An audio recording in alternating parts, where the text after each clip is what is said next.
Cô gái này cùng cô bạn là luật sư đang cùng với hai người đàn ông bàn về công việc của họ. Đột nhiên cô nghe được anh chàng đẹp trai bên cạnh đi cùng một người phụ nữ giàu có và có được rất nhiều tiền. Cả hai liền nghĩ anh ta được mẹ đường nuôi, ai có mà ngờ đây cũng chính là cuộc gặp gỡ duyên phận dành cho hai con người xa lạ này. Sau khi bị dê sồm bởi tên sếp kia, cô cũng đanh đá phun nước rồi xin từ chức, ngạo nghễ ra về cùng cô bạn thân. Trời không phụ lòng người, buổi sáng nắng chiếu lung linh muôn hoa vàng. Cô ấy đã được một công ty luật hàng đầu là Quân Hằng tuyển dụng và ngày hôm nay cô đến thuê căn hộ để thuận tiện đi làm việc. Bất ngờ chàng trai đẹp mã lái Bentley cũng tới đây để ở nơi khỉ ho cò gái này. Đã vậy cả hai bất ngờ còn thuê cùng một phòng, thế là anh ta liền gọi chủ nhà tới giải quyết. Ai muốn trả cô 2 tháng tiền nhà mong cô rời đi nhưng cô liền chối từ vì cô cần nơi này hơn anh. Anh liền nói với chủ nhà thay vì thuê giờ anh muốn mua lại căn hộ này. Cô gái liền bảo điều này không công bằng rồi bắt đầu fake. Quân Hằng và ông chủ của cô Tiền Hằng là một nhân vật lớn trong ngành luật và đang ở đỉnh lưu ở đất nước này. Với thành tích được xây dựng là chưa bao giờ thua một vụ kiện nào. Cô còn nói rằng ông chủ của mình rất thích cô ấy và sẽ không để cô bị bắt nạt khi có người dở hơi muốn ăn hiếp mình. Người đàn ông đề xuất rằng nếu cô không muốn rời đi, họ có thể gặp nhau tại tòa án. Chủ nhà đề xuất giảm tiền thuê để họ ở cùng nhau. Anh chàng đẹp mã không có ý kiến nhưng cô gái từ chối vì lo ngại về an toàn khi sống chung với người khác giới. Với việc cô gái khinh thường nghề nghiệp của người đàn ông cùng thuê nhà với mẹ đường của anh ta. Sau khi cô gái nhắc đến Tiền Hằng thì anh thuê nhà bất ngờ vô cùng, bởi anh đây chính là chủ của công ty Quân Hằng. Khi cô gái quyết định không ý chung sống thì anh đề xuất một giải pháp khác. Anh sẽ trả cô 2 tháng tiền thuê và xin ở nhờ 3 ngày. Cô gái chấp nhận đề xuất này nhưng đặt ra 3 quy tắc. Thứ nhất, anh không được làm phiền lịch trình của cô. Thứ hai, anh không được lộ body ngọt nước. Và thứ ba, không được mang người khác về nhà. Nếu vi phạm cô sẽ tố cáo anh với công việc không vẻ vang đó. Anh ta phản ứng bằng cách nói rằng việc tố cáo cũng không phải là hành động đáng tự hào. Trong một diễn biến khác, một nhân vật tên Trần Tinh Húc bị hiểu lầm. Trong một vở kịch mới của anh nơi nhân vật Trương Nhược Nam liên tục khuyên anh ta quay đầu là bờ đừng tin MU nữa. Cô lo lắng cho anh ta, sợ rằng anh ta có thể gặp rắc rối pháp lý. Tiền Hằng biết rằng người kia nhầm lẫn mình là một người đàn ông cha nam. Dù có chút bất mãn nhưng không giải thích mà còn thêm dầu vào lửa, lấy không nói có. Khi người kia mang dụng cụ vào phòng tắm nơi Tiền Hằng vừa tắm xong để khử trùng, Tiền Hằng yêu cầu cô ấy tìm chất tẩy rửa để lau chùi cả nhà vệ sinh. Thành Giao cảm thấy điều này hợp lý và quyết định lau chùi cả bếp và phòng khách và hát một cách vui vẻ khi làm việc, khiến Tiền Hằng chuẩn bị đi ngủ cau mày. Căn hộ này từng là nơi Tiền Hằng thuê khi mới khởi nghiệp. Gần đây anh ta thường xuyên mất ngủ. Một đối tác tại văn phòng luật sư Ngô Quân sau khi nghe lời khuyên từ bác sĩ chuyên khoa thần kinh, xong đã về khuyên anh trở lại môi trường mà anh từng ngủ ngon giấc để có thể giúp anh ngủ tốt hơn. Do đó Ngô Quân đã thuê căn hộ này cho anh và còn sắp xếp nhiều thứ kỳ quái khác. Tiền Hằng đã bố trí một số thứ trong phòng ngủ của mình theo lời khuyên của Ngô Quân và phát hiện ra rằng điều này thật sự hiệu quả. Thành Giao dù gây ra tiếng ồn trong phòng khách thì Tiền Hằng vẫn kiên nhẫn chịu đựng đến khi trời sáng. Anh cảm thấy hài lòng với phương pháp của Ngô Quân. Tuy nhiên khi anh vừa bước ra khỏi phòng ngủ và nhìn thấy toàn bộ căn hộ được dán băng keo để phân chia không gian, anh trở nên bất mãn và tất cả điều này là do Thành Giao trợ lý mà Ngô Quân tìm cho anh đã làm. Đồng thời Thành Giao chính thức bắt đầu làm việc tại công ty Quân Hằng. Cô được giới thiệu rằng công ty có 5 đối tác, trong đó chỉ có Tiền Hằng không muốn chụp ảnh để treo lên tường. Thành Giao cảm thấy điều này thú vị khi Tiền Hằng xuất hiện trước mặt cô hoàn toàn ngạc nhiên. Tiền Hằng yêu cầu cô đến gần và hỏi cô có điều gì muốn nói. Thành Giao trả lời rằng cô đã có mắt như mù, tự nhận mình là người trong giếng nhìn trời với tầm nhìn hạn chế. Tiền Hằng rất tò mò về lý do tại sao cô lại nghĩ rằng anh làm việc trong ngành trai bao. Thành Giao buộc phải thừa nhận rằng cô đã nhìn thấy một phụ nữ giàu có muốn trả cho Tiền Hằng một số tiền lớn để anh ta ăn tối cùng cô ấy tại nhà hàng. Tuy nhiên Tiền Hằng đã khiến Thành Giao không nói nên lời khi anh nói rằng người phụ nữ đó là mẹ của mình. Sau đó hai người đồng ý với thỏa thuận chung sống. Tuy nhiên vào buổi tối cùng ngày khi Thành Giao đang dọn dẹp phòng, cô nghe thấy những âm thanh kỳ quái phát ra từ phòng ngủ của Tiền Hằng. Khi cô vào phòng cô phát hiện ra rằng những âm thanh đó đến từ một máy hát cũ. Mặc dù cô đã thở phào nhẹ nhõm nhưng không gian đáng sợ trong phòng lại khiến cô hoảng sợ. Thành Giao vô tình làm hỏng một số đồ của Tiền Hằng khiến anh tức giận đến mức đuổi cô ra khỏi nhà. Tiền Hằng còn nhấn mạnh rằng anh là sếp của cô và có quyền sa thải cô, khiến cô không còn khả năng trả tiền thuê nhà. Cô suy nghĩ về việc tìm chỗ ở khác nhưng biết rằng việc đó cần thời gian và ở khách sạn lại quá đắt. May mắn thay công ty cô có các tiện ích tốt như bếp, phòng tập thể dục và phòng tắm rất thích hợp để ở tạm thời. Do đó Thành Giao quyết định đem hành lý của mình đến công ty và tạm thời ở tại đó. Không ngờ khi cô vừa mới nằm xuống trong phòng lưu trữ, Tiền Hằng người mắc chứng mất ngủ nghe thấy tiếng bước chân trong khu vực làm việc. Thành Giao hoảng sợ chạy ra ngoài và phát hiện ra rằng đó là Tiền Hằng. Cô không dám để cho sếp của mình biết mình đang ở tại công ty, vì vậy cô bắt đầu trò mèo vờn chuột với anh. May mắn thay cô đã thành công tránh né tầm nhìn của sếp. Tuy nhiên vì Tiền Hằng ở lại văn phòng suốt đêm, Thành Giao không thể ngủ yên. Ngày hôm sau cô liên tục ngáp và hỏi đồng nghiệp liệu có phải tất cả những người làm sếp đều không cần ngủ không. Đáng ngạc nhiên Tiền Hằng nghe thấy và bình luận rằng chỉ những người có hiệu suất thấp mới thức khuya và nỗ lực không hiệu quả. Tiền Hằng rõ ràng rất tránh né chủ đề làm việc thêm giờ vào ban đêm. Tiền Hằng lo lắng rằng nhân viên dưới quyền sẽ phát hiện ra chứng mất ngủ của mình. Do đó khi anh lại xuất hiện tại công ty vào giữa đêm và vô tình đánh thức Thành Giao, cả hai đều cảm thấy bất ngờ và xấu hổ khi nhìn thấy nhau. Mặc dù Thành Giao cố gắng giấu giếm việc cô đang ngủ ở công ty nhưng những dấu hiệu nhỏ đã khiến Tiền Hằng nghi ngờ. Trong một đêm khác không ngủ, Tiền Hằng đi thẳng đến phòng lưu trữ của công ty và bắt gặp Thành Giao đang ngủ say. Anh hỏi cô tại sao lại ở đó. Thành Giao giải thích với Tiền Hằng rằng cô đã không tìm được chỗ ở sau khi anh đuổi cô ra khỏi nhà, nên cô quyết định tạm thời ở lại công ty trong vài ngày. Sau đó Thành Giao hỏi liệu anh có cho phép cô ở lại công ty thêm vài ngày nữa không cho đến khi cô tìm được nhà mới để chuyển đến. Tiền Hằng đồng ý nhưng anh rất tò mò về việc làm thế nào Thành Giao có thể ngủ ngon trong một môi trường khó chịu như vậy. Thành Giao đáp lại rằng cô có thể dễ dàng ngủ ngay khi nhắm mắt và còn định minh họa ngay lúc đó khiến Tiền Hằng ghen tị và đuổi cô đi. Người đàn ông này Tiền Hằng bị ám ảnh bởi chứng mất ngủ. Anh ta đã thử mọi phương pháp cả khoa học lẫn không khoa học nhưng vẫn không thể ngủ được suốt đêm. Một ngày nọ anh quyết định cho phép một nữ nhân viên công ty Thành Giao ở lại. Anh phát hiện ra rằng tiếng ồn do cô tạo ra lại khiến anh bắt đầu cảm thấy buồn ngủ và cuối cùng ngủ ngon lành. Anh tự hỏi liệu anh có ngủ được vì sự xuất hiện Thành Giao hay không. Trước đó Tiền Hằng đã giao cho Thành Giao tham gia một vụ án ly hôn để làm rõ vấn đề phân chia tài sản. Thành Giao đã phải đến cơ quan quản lý thị trường trong cơn mưa để kiểm tra hồ sơ doanh nghiệp của chồng khách hàng. Khi cô trở về quần áo ướt sũng và công ty lại đúng lúc mất nước và điện khiến cô không thể thay quần áo. Do đó Tiền Hằng đã đồng ý cho cô mượn phòng tắm trong nửa giờ. Sau khi tắm Thành Giao quyết định vào bếp nấu món ăn khuya thay cho lời cảm ơn. Cô vừa làm việc vừa hát. Ban đầu Tiền Hằng hơi khó chịu với tiếng ồn mà Thành Giao tạo ra trong khi nấu ăn, nhưng sau đó anh dần cảm thấy buồn ngủ và cuối cùng đã ngủ một giấc dài đến tận sáng. Khi anh bước ra khỏi phòng ngủ, anh nhìn thấy món ăn trên bàn và Thành Giao đang ngủ trên ghế sofa. Khi cô tỉnh dậy, cô đã thực hiện một hành động tỏ lòng kính trọng với Tiền Hằng, nhưng anh nói rằng việc cô cúi đầu không thay đổi được gì. Thành Giao vội vã giải thích rằng cô chỉ định nấu một bữa ăn cho anh, nhưng khi cô đến cửa thì nghe thấy tiếng gáy của anh. Cô dự định chỉ ngồi nghỉ trên ghế sofa một lúc rồi gọi anh dậy, nhưng do không gian ấm cúng và tiếng mưa bên ngoài quá chill nên cô đã ngủ. Tiền Hằng lập tức chú ý đến điểm này và quyết định rằng tiếng mưa là yếu tố giúp anh ngủ ngon. Đó là một hiện tượng khoa học và quyết định rằng chắc chắn không phải do Thành Giao. Tuy nhiên vào đêm hôm đó, khi Tiền Hằng sử dụng điện thoại để phát tiếng mưa giúp ngủ, anh lại phát hiện ra mình không thể ngủ được. Trong một nỗ lực tìm lại giấc ngủ, Tiền Hằng bắt đầu mô phỏng tiếng cắt rau và tiếng chảo nấu ăn. Anh thậm chí còn gọi một người giúp việc từ công ty dịch vụ gia đình đến làm món ăn khuya cho mình, và đặc biệt yêu cầu người đó làm ồn hơn. Tuy nhiên sau nhiều lần như vậy, người giúp việc đã cảm thấy phiền phức và bực bội với anh. Người giúp việc nói anh ta có bệnh thì hãy đi chữa, đừng làm phiền người khác vào giữa đêm như thế này. Sau khi người giúp việc rời đi, Tiền Hằng thử dùng thuốc ngủ nhưng vẫn không thể ngủ được. Cuối cùng không còn cách nào khác, anh quyết định mang theo thuốc cảm đến công ty để chăm sóc Thành Giao. Nhưng anh lại bất ngờ thấy Thành Giao đang ngủ trên quầy thu ngân tại một cửa hàng tiện lợi. Anh tức giận bước vào và đánh thức cô, nhưng tất cả chỉ là ảo giác. Nhận ra rằng mình đang rất vô tri nên vội mua một gói kẹo cao su để che đậy sự xấu hổ của mình. Khi trở lại công ty và thấy Thành Giao ngủ ở quầy lễ tân, anh ngay lập tức nghĩ đó cũng là một ảo giác. Khi thực sự gặp Thành Giao, anh đã nhận ra quyết định sai lầm, đây là Thành Giao thật sự. Anh nhanh chóng thoát khỏi sự quê bằng cách đưa thuốc cho cô, rồi nói đừng truyền bệnh ở văn phòng. Thành Giao nghĩ rằng Tiền Hằng có lòng tốt và cảm thấy hơi xúc động nên quyết định nấu mì gói để cảm ơn. Tuy nhiên Tiền Hằng từ chối lời đề nghị của cô nên cô quyết định nấu cho mình. Trong lúc chờ đợi, cô lại bắt đầu hát bài hát ru ngủ khiến Tiền Hằng lại bắt đầu cảm thấy buồn ngủ. Cuối cùng cả hai đều đạt được một tình huống đỉnh cao, danh vọng một người ngủ ngon và người kia cũng ngon ngủ. Ngày hôm sau, Tiền Hằng hoàn toàn tin tưởng vào điều mà anh cho là mê tín và đã mời Thành Giao trở lại làm việc. Anh nghĩ Thành Giao không có tài năng làm luật sư và mời cô phù hợp hơn với vai trò trợ lý, cuộc sống và lương vẫn sẽ được trả đầy đủ. Cô có thể chuyển về ở lại. Thành Giao suy nghĩ tất nhiên không chịu đùa cái gì chứ, ai cũng biết làm luật sư mới có tương lai. Nhưng Tiền Hằng với uy quyền của một ông chủ không cho cô cơ hội, từ chối tự ý chuyển đồ đạc của cô về nhà mình. Tiền Hằng thuê cô cứ như là ba trong một khi anh vừa có một nhân viên, một người giúp việc trong nhà và một thiết bị hỗ trợ ngủ. Anh ta mắc chứng mất ngủ nghiêm trọng, chỉ khi có Thành Giao bên cạnh mới có thể ngủ yên, dù ở nhà hay công ty cũng vậy. Nhân viên thấy cũng cảm thấy sốc, thật là một cảnh tượng ngàn năm có một. Tiền Hằng chiến binh lục giác thật không ngờ lại ngủ gật trong văn phòng, đám đông liền xôn xao chụp lại cảnh huy hoàng này. Người cũng bất ngờ không kém là Ngô Quân. Anh không nghĩ người bạn thân của mình Tiền Hằng thường xuyên mất ngủ hôm nay lại có thể ngủ ngon lành như vậy tại công ty. Ngô Quân không khỏi tò mò cuối cùng là ai, một thiên tài nào đó đã chữa được chứng mất ngủ của Tiền Hằng. Tiền Hằng không chỉ câu trả lời mà còn cáo buộc đối phương thuê Thành Giao làm trợ lý cá nhân cho mình là có ý đồ khác. Mục đích thực sự là nhằm vào chị gái của Thành Giao là Thành Tích. Hóa ra Ngô Quân từ thời đại học đã thích Thành Tích, khi đó anh theo đuổi cô, không ngờ rằng trong khi người khác vẫn còn sức lực anh lại ngất xỉu trên đường. Tiền Hằng chỉ trích rằng sau khi thất bại trong việc theo đuổi Thành Tích thời đại học, Ngô Quân đã tức giận và đi khắp nơi làm trap boy và giờ muốn quay lại với người cũ. Ngô Quân không phủ nhận nhưng vẫn cố gắng nói lời tốt cho Thành Giao. Anh khuyên Tiền Hằng nên cho cô thêm thời gian và kiên nhẫn để phát triển. Thành Giao từ cái nhìn đầu tiên đã cảm thấy anh ta rất có sức hút. Cô không thể ngờ được rằng Ngô Quân của công ty Luật Quân Hằng lại có tính cách khác biệt lớn so với Tiền Hằng. Tiền Hằng luôn nghiêm túc và ít nói, trong khi Ngô Quân thường xuyên nở nụ cười tỏa nắng. Tất cả nhân viên trong công ty gặp anh đều cảm thấy như được hưởng không khí mùa xuân rất dễ chịu. Ngô Quân, người luôn nói rằng mình chỉ quan tâm đến công việc, ngay lập tức đã tổ chức một buổi tiệc chào mừng cho 3 nhân viên mới với cái cớ muốn Thành Giao mời chị gái cô cùng tham dự. Vì thế Thành Giao, người vừa mới chuyển đến nhà Tiền Hằng sau khi giúp thông cống, đã vội vã thay đồ để tham dự buổi tiệc chào đón. Khi Ngô Quân nhìn thấy cô, anh đã hỏi ngay liệu chị gái cô Thành Tích có đến không.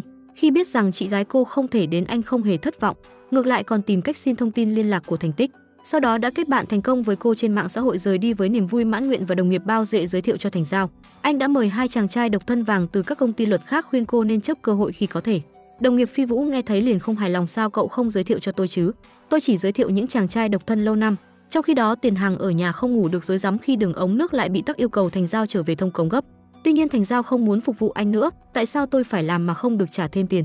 Do đó cô khuyên anh tìm chủ nhà hoặc quản lý tòa nhà. Tiền Hằng rất không hài lòng sau khi thấy dòng trạng thái của cô trên mạng xã hội.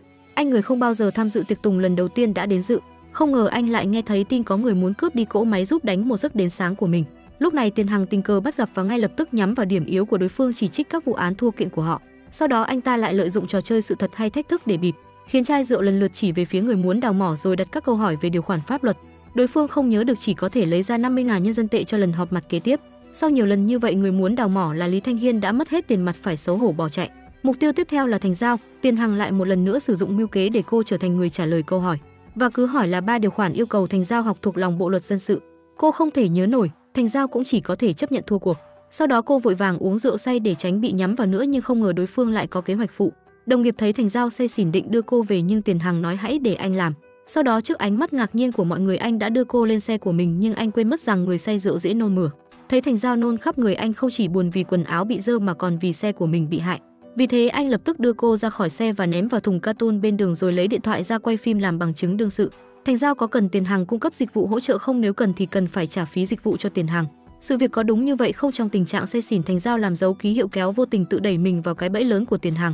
Để đưa cô về nhà, Tiền Hằng đã trả 50 cho nhân viên giao hàng để giúp đỡ, nhưng ngay lập tức lại đòi cô trả 2 triệu tiền cước.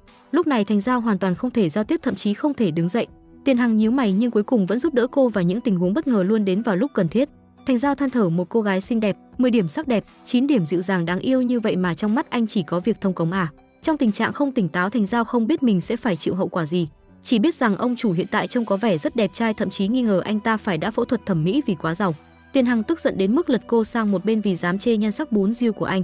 Ngày hôm sau khi Thành Giao tỉnh dậy, cô thấy anh ta ngồi đợi mình và đã chuẩn bị sẵn một danh sách nợ. Thành Giao hoàn toàn bất ngờ, cái này hoàn toàn là nằm trước miệng cọp.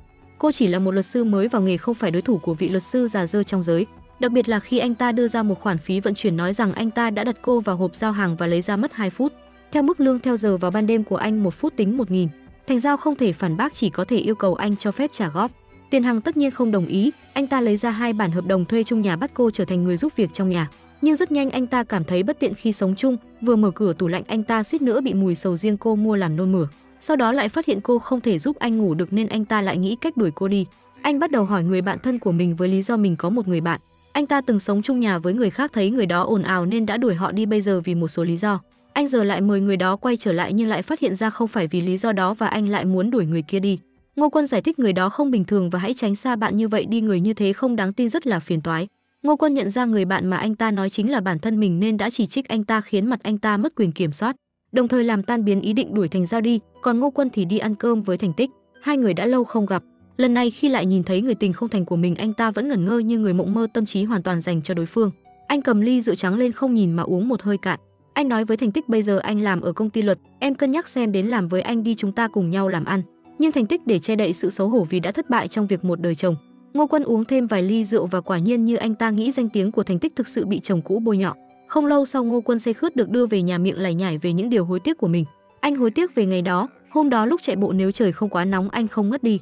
Anh đã tỏ tình với cô đã thì cái tên ngốc nghếch chồng cũ của cô không có cơ hội và để hắn hành hạ cô. Trong cơn say anh vẫn muốn bảo vệ Thành Tích, theo bản năng say của mình anh liền hôn nhẹ môi ta rồi không ngờ lại ngủ tiếp đi. Khi thức dậy dù không nhớ chuyện đêm qua nhưng thấy một sợi tóc dài trên gối bên cạnh. Trong lòng anh ta vui mừng vô cùng, nhưng khi quay đầu nhìn thấy tờ tiền màu đỏ trên bàn anh ta hoàn toàn bối rối. Ngô Quân với vẻ mặt ngơ ngác hỏi Tiền Hằng ý của cô ấy là gì. Tiền Hằng cũng không ngờ rằng lại có chuyện như thế xảy ra, anh ta chỉ cười sảng khoái. Ngô Quân tìm anh để xin ý kiến chứ không phải anh mang chuyện đó ra làm trò đùa. Hai người cứ thế công khai đùa giỡn trong văn phòng và Thành Giao nhìn qua kính lập tức nghĩ họ có mối quan hệ đặc biệt. May mắn là đồng nghiệp giải thích cho cô hai người họ luôn như vậy, không liên quan đến tình yêu. Ánh mắt kỳ lạ của Thành Giao mới trở lại bình thường, tuy nhiên vào buổi tối Tiền Hằng lại mất ngủ và sử dụng ý tưởng của Ngô Quân. Không ngờ anh ta cứ ngồi mãi mà vẫn không thấy buồn ngủ. Thành Giao thấy anh vào nhà vệ sinh lâu đến thế, ánh mắt hoài nghi nhân sinh lại xuất hiện. Khi Tiền Hằng lại vào nhà vệ sinh, anh phát hiện ra bồn cầu và tường đều thay đổi, tức giận hỏi cô ý định là gì. Thành Giao thấy anh ở trong đó khá lâu nên cô đã sắp xếp cho anh một tấm thảm bồn cầu mềm mại, có lẽ sẽ thoải mái hơn. Rồi cô lấy ra lọ thuốc nhập khẩu mà cô nhờ người mua hộ, rất hiệu quả trong việc điều trị táo bón. Tiền Hằng ngạc nhiên khi bị hiểu lầm rồi cay cú bỏ đi. Trong Thành Giao nấu đồ ăn khuya miệng vẫn hát nhạc du dương. Tiền Hằng đang bị chứng mất ngủ nghe thấy bắt đầu ngáp. Lúc này anh ta cuối cùng nhận ra mỗi lần mình ngủ được đều nghe thấy tiếng hát của cô, vì thế anh vội vàng chạy ra khỏi phòng ngủ. Anh yêu cầu Thành Giao hãy hát vững giai điệu này, sau nửa tiếng khi anh đọc xong tài liệu này thì cô hãy hát tiếp. Nhưng Thành Giao cần nhanh chóng nấu xong để xem tài liệu của Sở Giám sát Thị trường. Dù cảm thấy ông chủ có chút kỳ lạ nhưng Thành Giao vẫn làm theo ý anh. Nửa tiếng sau khi nghe thấy tiếng gọi của anh, cô lại bắt đầu nấu và hát tò te tí te và Tiền Hằng cũng nhanh chóng chìm vào giấc ngủ. Nhưng anh ta không lâu sau lại tỉnh giấc vì đói bụng, vì vậy món ăn mà Thành Giao nấu đã lần đầu tiên được anh ăn. Điều này khiến cho định luật anh một lần nữa được thay đổi. Ngày hôm sau, Tiền Hằng yêu cầu Thành Giao 11 giờ tối mới được nấu đồ ăn khuya, ăn ngoài ảnh hưởng đến hiệu suất công việc của anh. Từ nay về sau bữa tối Thành Giao sẽ lo. Ban đầu Thành Giao không mấy hào hứng, nhưng khi nghe nói rằng cứ mỗi bữa ăn cô được hỏi 2 câu hỏi liên quan đến pháp luật, cô liền vui vẻ đồng ý. Chỉ có điều Tiền Hằng nói là cô không được hát khi nấu bữa tối, nhưng khi nấu đồ ăn khuya thì phải hát, khiến Thành Giao cảm thấy kỳ lạ. Về nhà, Thành Giao nhanh chóng nấu ăn và tận dụng thời gian ăn cơm để nói chuyện với đối phương về vụ ly hôn của ngôi sao Bạch Tinh Manh. Đây là vụ án đầu tay của cô sau khi gia nhập công ty Luật Quân Hằng và cô rất muốn có một khởi đầu tốt. Hơn nữa Bạch Tinh Manh là thần tượng của cô, vì vậy cô rất muốn giành lấy quyền lợi xứng đáng cho Bạch Tinh Manh. Tuy nhiên khi Tiền Hằng nghe Thành Giao nói Bạch Tinh Manh tốt như vậy, anh ta liền thay đổi sắc mặt và yêu cầu cô giữ khoảng cách với đương sự, bởi vì một luật sư xuất sắc không thể để tình cảm cá nhân xen vào công việc. Họ phải đứng về phía đương sự để giành quyền lợi chứ không phải bị tình cảm cá nhân ảnh hưởng. Hai người có quan điểm hoàn toàn khác nhau về vấn đề này. Một người lý trí, một người cảm tính và sớm xảy ra tranh cãi. Ai cũng có ý nghĩ của riêng của mình. Mặt khác, Ngô Quân dự định mời Thành Tích đi ăn cuối tuần, đồng thời hỏi về ý nghĩa của việc cô để lại 500 đồng, nhưng không ngờ cô lại nói mình có hẹn với em gái. Ngô Quân nảy ra ý tưởng và nhắm vào Tiền Hằng, dù sao thì anh em cũng dễ lừa nhau.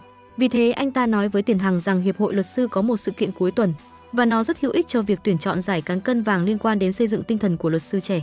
Anh ta đặc biệt nhấn mạnh rằng phải mang theo Thành Giao. Kết quả khi Tiền Hằng đưa Thành Giao đến hiện trường, anh mới nhận ra mình bị lừa. Xây dựng tinh thần gì mà chẳng qua là một buổi hẹn hò cho luật sư mà thôi. Tiền Hằng chưa từng thua cuộc lại bị bạn thân lừa đến buổi hẹn hò, không ngờ ngay khi mở miệng đã làm nữ khách mời nín họng. Anh liên tục trả lời bất ổn từ những câu hỏi của những luật sư nữ. Ngô Quân, người đã lừa anh, không nhịn được gọi điện trách móc anh. Vì ảnh hưởng đến danh tiếng của công ty luật, do thái độ lạnh lùng của anh, không ai muốn tham gia vòng 2 chơi chèo thuyền với anh. Có 2 người đàn ông quan tâm đến Thành Giao, nhưng Tiền Hằng lại dùng quyền lực của mình ép cô phải tham gia cùng anh. Kết quả là mọi người đều là đàn ông chèo thuyền, chỉ có Thành Giao, phận nữ nhân yêu kiều xinh xắn, lại đang vất vả làm việc nặng nhọc. Tiền Hằng lại phấn khởi nói rằng anh ta luôn muốn trải nghiệm cảm giác thua kiện nhưng luôn thắng, nên muốn dùng thua cuộc chèo thuyền để thay thế. Vì vậy Thành Giao không để anh ta thành công, nỗ lực chèo mạnh đến mức cả mái chèo cũng bị cô làm rơi ra. Khi thấy Thành Giao vì muốn lấy chèo mà sắp ngã, Tiền Hằng đến giúp, vô tình tự mình ngã xuống sông. Thành Giao vội vàng xuống nước cứu người, cả hai ướt hết cả quần áo. Trong khi đó Ngô Quân thành công trong việc gặp gỡ Thành Tích tại công viên giải trí. Anh ta mặc dù sợ hãi vẫn cùng cô vào nhà ma. Khi ra khỏi nhà ma, anh ta hoàn toàn sững sờ và mất một lúc lâu mới quay lại bình thường sau khi được Thành Tích gọi. Nhưng danh tiếng của Ngô Quân đã làm Thành Tích nghi ngờ rằng anh ta sử dụng chiêu trò này để tán tỉnh các cô gái.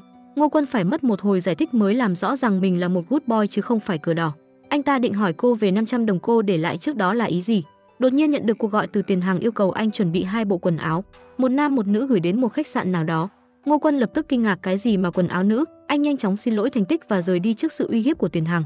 Sau khi biết nguyên nhân thực sự và gửi quần áo, Ngô Quân vừa đi vừa chửi trời chửi đất.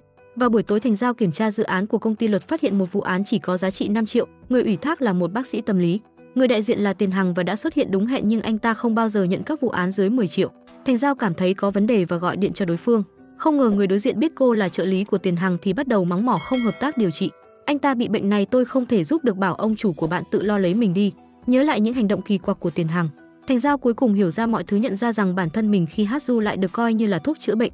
Đúng lúc này Tiền Hằng bất ngờ yêu cầu tối nay không nấu đồ ăn khuya vì anh còn phải xem tài liệu. Thành Giao lập tức cười tủm tỉm chạy vào bếp nấu ăn và hát.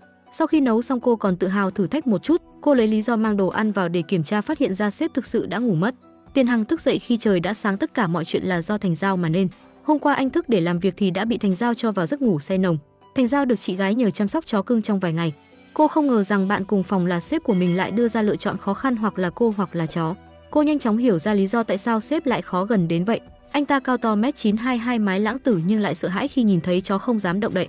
Mặc dù Thành Giao liên tục nài nỉ giải thích rằng chị gái mình đi công tác và cô chỉ giúp chăm sóc chó trong vài ngày, nhưng Tiền Hằng vẫn không đồng ý. Nhưng cuối cùng Thành Giao đã sử dụng chức năng máy hỗ trợ ngủ của mình để thuyết phục Tiền Hằng. Anh ta suy nghĩ một hồi lâu và cuối cùng đồng ý, nhưng yêu cầu không cho chó vào phòng khách. Thành Giao đồng ý. Ngày hôm sau, chồng của Bạch Tinh Manh là Từ Tuấn cùng luật sư đại diện Cố Bắc Thanh đến thương lượng việc hòa giải. Thành Giao có vẻ như quen biết cô Bắc Thanh từ trước. Tiền Hằng thấy những cử chỉ nhỏ của cô, mặc dù không nói gì trước mặt, nhưng sau khi từ chối hòa giải, anh ta đã cảnh cáo cô không nên vì có mối quan hệ cá nhân tốt với luật sư đối phương mà làm việc không chuyên nghiệp. Thái độ ve vãn của cô anh ta đều thấy. Thành Giao vội vàng giải thích nói rằng cô Bắc Thanh là đàn anh học trinh của cô. Cô vượt qua kỳ thi tư pháp cũng nhờ sự hướng dẫn của anh ta, không phải như anh ta nghĩ. Cô hứa sẽ không để cảm xúc cá nhân ảnh hưởng đến công việc. Nhưng khi Tiền Hằng đi công tác ngoài thành phố, Thành Giao đã tiếp đón Bạch Tinh Manh, người đã đến thăm và yêu cầu cô giúp đỡ. Thành Giao biết rằng việc giao tiếp trực tiếp với bên ngoài không phải là trách nhiệm của mình, nhưng vì lòng tốt cô đã đồng ý giúp Bạch Tinh Manh chặn lại Từ Tuấn, người đã liên tục quấy rối cô. Bạch Tinh Manh đã kể lể một cách đáng thương, nói rằng Từ Tuấn biết cô không đồng ý hòa giải nên đã sai người đến nhà đe dọa cô, và cô lại không dám báo cảnh sát. Trước đây chỉ cần làm không vừa lòng Từ Tuấn một chút, anh ta sẽ phát điên. Bạch Tinh Manh đã trải qua nhiều đau khổ mới vượt qua được bóng tối này. Vì thế khi Từ Tuấn cầu xin Thành Giao cho anh ta gặp Bạch Tinh Manh một lần, Thành Giao đã bảo anh ta quay về. Suy nghĩ về sai lầm của mình, Từ Tuấn tỏ ra rất khó chịu. Công ty của anh ta đang chuẩn bị niêm yết, nếu xảy ra vụ kiện này sẽ ảnh hưởng lớn. Với vẻ mặt không tốt, anh ta ngẩng đầu nhìn tòa nhà cao ốc phía sau. Tối hôm đó, Từ Tuấn được phát hiện đã nhảy lầu chấm dứt đời mình. Thành Giao thấy tin tức liên quan đến vụ việc này thì hoàn toàn không khỏe, nhất là khi đến công ty và thấy Bạch Tinh Manh tổ chức họp báo. Luật sư mới của cô ấy Đặng Minh cho biết Bạch Tinh Manh có ý định hòa giải, nhưng đã giao toàn bộ việc liên lạc cho các luật sư chuyên nghiệp của công ty luật sư Quân Hằng. Do luật sư không thông báo kịp thời nên Bạch Tinh Manh không biết về yêu cầu hòa giải của Từ Tuấn. Bạch Tinh Manh giờ đổ hết trách nhiệm lên Quân Hằng, chắc chắn đó là chiến lược do Đặng Minh đề ra. Đối với văn phòng luật Quân Hằng, cô sẽ chấm dứt hợp đồng đại diện theo luật định, cùng đó là giao toàn bộ vấn đề pháp lý sau này cho văn phòng luật Đức Uy do chính tôi đại diện. Cô ấy là một luật sư mới vào nghề, nhờ mối quan hệ của chị gái mình mà được vào làm trợ lý cho sếp tại một văn phòng luật hàng đầu. Cô không ngờ rằng vì xử lý cảm xúc, tin tưởng lời kể của khách hàng mà làm hỏng vụ án đầu tiên của mình. Và cuối cùng cô vô tình cũng rơi vào tình trạng bị dư luận trên mạng chỉ trích đàm tếu. Thực tế nếu lúc đó em trai tôi và vợ cũ của anh ấy, Bạch Tinh Manh, có thể giao tiếp tốt thì vẫn còn khả năng hòa giải và bi kịch cũng không xảy ra. Bây giờ tôi chỉ muốn hỏi Thành Giao, một luật sư lớn, liệu bạn có cảm thấy đau lòng không? Kẻ sát hại người luật sư xấu xa Thành Giao. Thành Giao bị đả kích từ dân cư mạng, nhưng điều cô không ngờ tới là khi cô đến tìm khách hàng để đòi lời giải thích, Tiền Hằng, người không bao giờ nể mặt ai, đột nhiên xuất hiện và lên tiếng bảo vệ danh dự của cô. Thậm chí còn cảnh báo Đặng Minh không được dùng thủ đoạn nhỏ nhặt nữa. Sự đối đầu giữa hai luật sư ưu tú rất đáng xem. Bạch Tinh Manh dặn Đặng Minh không nên chọc giận Tiền Hằng, cô ấy không muốn làm phức tạp thêm chuyện, chỉ muốn thoát khỏi sự việc tự kết liễu đời của Từ Tuấn. Đặng Minh đã khiến cô yên lòng cho biết mình còn có kế sách khác. Trong khi đó, Thành Giao thẳng thắn tự nhận mình quá ngốc để cho sếp mắng, nhưng không ngờ Tiền Hằng vẫn rất điềm đạm, cho rằng thời gian của mình quý giá, có thể dùng thời gian mắng cô để nhận thêm vài vụ án. Tuy nhiên sau đó anh ta lại nghi ngờ Thành Giao liệu cô có vừa ăn tiền của nguyên đơn vừa ăn tiền của bị đơn không. Ví dụ cô thuyết phục Bạch Tinh Manh không gặp mặt, sau đó lại tiếp xúc với Từ Tuấn để yêu cầu tiền lợi ích, đồng ý nhận tiền để thúc đẩy cuộc gặp gỡ và hòa giải giữa hai bên. Đây là một kế hoạch hai bên cùng có lợi, chỉ tiếc là Từ Tuấn không chịu đựng nổi, chọn cách nhảy lầu. Thành Giao ngay lập tức lo lắng Tiền Hằng chỉ đang cho cô biết về khả năng này để cô cảnh giác hơn. Làm luật sư cũng có rủi ro nghề nghiệp riêng, đại diện cho những người nào sẽ mang rủi ro và làm thế nào để giữ những rủi ro đó trong tầm kiểm soát, giữ lại chứng cứ trong quá trình đại diện. Cô là một luật sư, cô càng nên biết ranh giới của pháp luật ở đâu, làm thế nào để vận hành mọi thứ an toàn nhất. Sếp không có chứng cứ, tại sao anh lại sẵn lòng giúp tôi? Tôi tin cô bởi vì trí thông minh cùng bộ não hơi phẳng của cô. Thành Giao cảm động chưa xiết thì Tiền Hằng cũng khiến cô yên lòng hơn. Anh khẳng định rằng trên thế giới này chưa có việc gì anh không giải quyết được. Thành Giao nấu một bữa ăn lớn để cảm ơn anh, chấp nhận tất cả ý kiến của anh, thậm chí Tiền Hằng chỉ nói một câu tôm càng có gai, Thành Giao đã tự nguyện giúp anh bóc vỏ tô và còn hỏi anh thích nghe bài hát nào, dù cô không biết cũng sẵn sàng học. Cô ấy thể hiện sự ngoan ngoãn và hiền dịu cùng với Tiền Hằng. Anh nói rằng anh chỉ thỉnh thoảng mất ngủ, không cần phải làm nhiều chuyện đến thế. Nhưng khi thấy cô ấy chân thành như vậy trong vụ việc này, anh không còn nghi ngờ gì nữa. Không hề biết Tiền Hằng đã yêu cầu Thành Giao viết một bản kiểm điểm dài 10.000 từ. Khi viết, Thành Giao bất ngờ nghi ngờ rằng chính mình đã ngăn cản Từ Tuấn gặp Bạch Tinh Manh, từ đó khiến anh ta không còn lối thoát và tìm đến cái chết. Cô không khỏi cảm thấy buồn bã trong lòng với tình hình đó. Tiền Hằng đã gọi cô đến quán bar, đồng thời cũng mời luật sư đại diện của Từ Tuấn là Cố Bắc Thanh đến. Anh ta yêu cầu Bắc Thanh nói ra những gì mình biết về tình hình hôn nhân của Từ Tuấn, những điều cần bảo mật thì có thể không cần đề cập. Sau đó cô Bắc Thanh tiết lộ rằng Từ Tuấn mắc chứng trầm cảm nặng, nhưng Bạch Tinh Manh lại nói rằng nạn nhân là cô, vì Từ Tuấn thường xuyên chế giễu, thậm chí bạo hành cô. Ở đây tôi có giấy chứng nhận Từ Tuấn mắc chứng trầm cảm cũng như hồ sơ trò chuyện giữa họ. Bạch Tinh Manh đã từng nói khi nào cô ấy là nạn nhân trong hôn nhân này. Sau cuộc họp, cô ấy giữ tôi lại một mình trong phòng họp xác nhận chứng cứ lần đó. Quả thực là một diễn viên nổi tiếng sử dụng kỹ năng diễn xuất để đảo ngược đen trắng. Cô gái đến công ty buổi sáng và nhận được vài gói hàng từ dịch vụ giao hàng nhanh. Mặc dù cô không mua bất cứ thứ gì, cảm thấy rất kỳ lạ. Không mua đồ, chẳng lẽ có ai đang thầm yêu bạn gửi qua bí mật cho bạn chăng? Cô bạn đồng nghiệp nói. Tuy nhiên khi cô mở gói hàng, mọi người mới kinh hoàng phát hiện ra đó là trò đùa ác ý. Mỗi lần mở một gói hàng cũng vậy, do đó đồng nghiệp của cô vội vàng yêu cầu cô không nên mở. Thêm nữa, và hai đồng nghiệp nam cũng định đem các gói hàng đi vứt bỏ, bởi họ đều đoán rằng đây là ai đó đang tấn công mạng vào Thành Giao. Dù cảm thấy hơi hoảng sợ, Thành Giao vẫn kiên quyết mở mỗi gói hàng. Cô quyết định học hỏi từ Tiền Hằng. Khi Tiền Hằng mới bắt đầu nghề luật sư cũng từng bị tấn công mạng giống như cô, nhưng anh chọn cách thu thập chứng cứ kiện những người tung tin đồn và những kẻ chửi bới trên mạng ra tòa. Nhờ những người này tặng cho Tiền Hằng hơn 600.000 tiền bồi thường, anh mới có vốn ban đầu cho việc kinh doanh. Khi Thành Giao biết chuyện này, cô gần như ngưỡng mộ anh về bản thiết kế vĩ đại này. Quả không hổ danh người họ Tiền có thể tận dụng mọi thứ để kiếm tiền. Ban đầu cô còn tự trách mình đã khiến Từ Tuấn chấm dứt đời anh ta, nhưng khi biết anh ta mắc chứng trầm cảm, cô cảm thấy nhẹ nhõm hơn. Như Tiền Hằng đã nói, cô thực sự nghĩ chỉ vài lời nặng nề từ cô có thể khiến một doanh nhân trẻ nhảy lầu sao? Cô quá đánh giá cao bản thân mình rồi. Mặc dù bên ngoài mọi người đều nói cô là khối u độc hại của ngành, thực ra tôi nghĩ trong lòng cô vẫn rất ấm áp, chỉ là miệng hơi độc thôi. Tiền Hằng cảm thấy không ổn làm sếp mà lại tức giận đến mức phải để nhân viên trả tiền, thậm chí còn để Thành Giao, người có bằng lái nhưng chưa từng lái xe trên đường, làm tài xế, khiến cô sợ hãi đến nỗi không dám mơ màng. Tiền Hằng nghĩ rằng mình thật sai lầm khi đưa cô ấy lái xe, đây chính là tự làm tự chịu chứ mà dám chịu. Ai bảo anh ta không gọi xe ôm công nghệ cơ chứ mà cứ nhất định phải để cô nàng mới vào nghề lái xe. Đến ngày hôm sau, Thành Giao sau khi nhận được những gói hàng đe dọa quyết định thu thập chúng lại để sau này dùng làm chứng cứ. Nhưng khi thấy bức ảnh chụp chung của mình và chị gái bị chỉnh sửa thành ảnh tang lễ, cô vẫn rất tức giận trong lòng. Đồng thời cô cũng lo lắng chị gái của mình sẽ bị liên lụy do mình. Vì thế cô vội vàng gọi điện thoại cho chị, không ngờ chị gái dù bị cộng đồng mỡng tóc xi nhưng vẫn hết lời an ủi cô, bảo cô nếu gặp khó khăn trong công việc thì phải nói với chị. Thành Tích vừa cúp máy lại nhận được cuộc gọi từ luật sư cũ. Đặng Minh ban đầu cô không muốn nghe, nhưng khi thấy mẹ chồng cũ muốn gặp mình, cô vẫn miễn cưỡng đồng ý, bởi vì mẹ chồng cũ đã đối xử rất tốt với cô. Bà chỉ mong cô và Minh Minh con trai bà sớm có con và có cơ hội được ôm cháu được rồi. Mẹ, chuyện muốn có con đã nằm trong kế hoạch rồi, Đặng Minh nói với người mẹ già của mình. Dù anh đã ly hôn lâu như vậy mà vẫn giấu mẹ, anh không mệt sao? Mẹ tôi rất thích cô, nhưng với tình trạng sức khỏe của bà tôi sợ bà không chịu đựng nổi. Thành Giao bị tấn công mạng chắc là do anh phải không? Thành Tích khi ly hôn cũng từng bị tấn công mạng nên cô ấy hiểu rất rõ chuyện của em gái chắc chắn liên quan đến Đặng Minh, và hắn ta như mọi khi vẫn phủ nhận việc này. Mặt khác, Ngô Quân và Tiền Hằng đang chuẩn bị truy cứu trách nhiệm của Bạch Tinh Manh về việc cô ấy nói dối.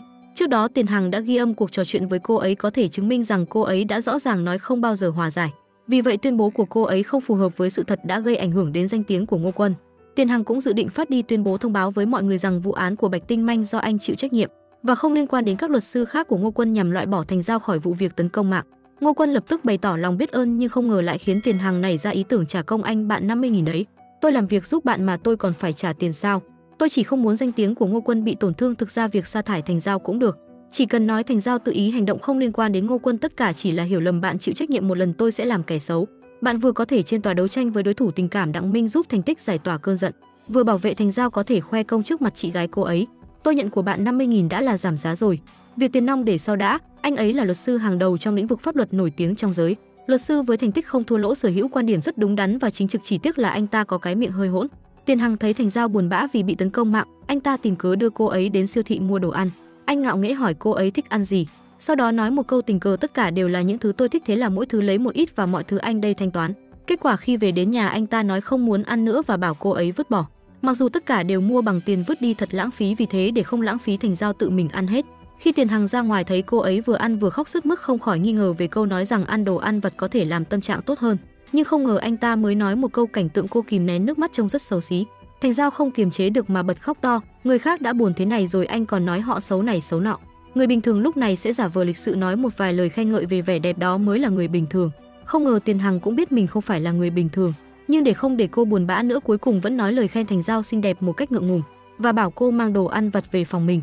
Sau đó anh ta yêu cầu bộ phận quan hệ công chúng xử lý vụ việc tấn công mạng từ người hâm mộ của Bạch Tinh Manh và tự mình soạn thảo thông cáo luật sư cảnh báo những kẻ tung tin quá trớn. Ngày hôm sau khi Thành Giao đến công ty, cô nhìn thấy một loạt kẻ tấn công mạng công khai xin lỗi. Đồng nghiệp của cô còn làm một bài thơ về Tiền Hằng. Xã hội của tôi, ông chủ của tôi có thể quản lý mọi thứ, ai dám làm loạn đó là ăn gan báo kiện Bạch Tinh Manh. Tài liệu đã sẵn sàng, chiều nay nộp tòa án, còn phải dựa vào Ngô Quân. Vừa hay ông chủ tự mình xuất hiện, đây là vụ án ông chủ xử lý nhanh nhất mà tôi từng thấy. Thấy mọi người quan tâm đến mình, Thành Giao quyết định làm việc chăm chỉ để vượt qua. Tiền Hằng nhìn qua lại nghĩ cô vẫn đang buồn bã nên tìm kiếm sự giúp đỡ từ cộng đồng mẫng để lập kế hoạch giảm căng thẳng. Thành Giao tội nghiệp bị sắp xếp làm một đống công việc lặt vặt, về nhà còn phải dọn dẹp phòng rất chi là bừa bộn. Chú chó nhỏ được nuôi tại nhà trở thành người chịu trách nhiệm. Tiền Hằng nghĩ rằng đã hoàn thành 2 kế hoạch, cảm thấy rất tự hào về bản thân.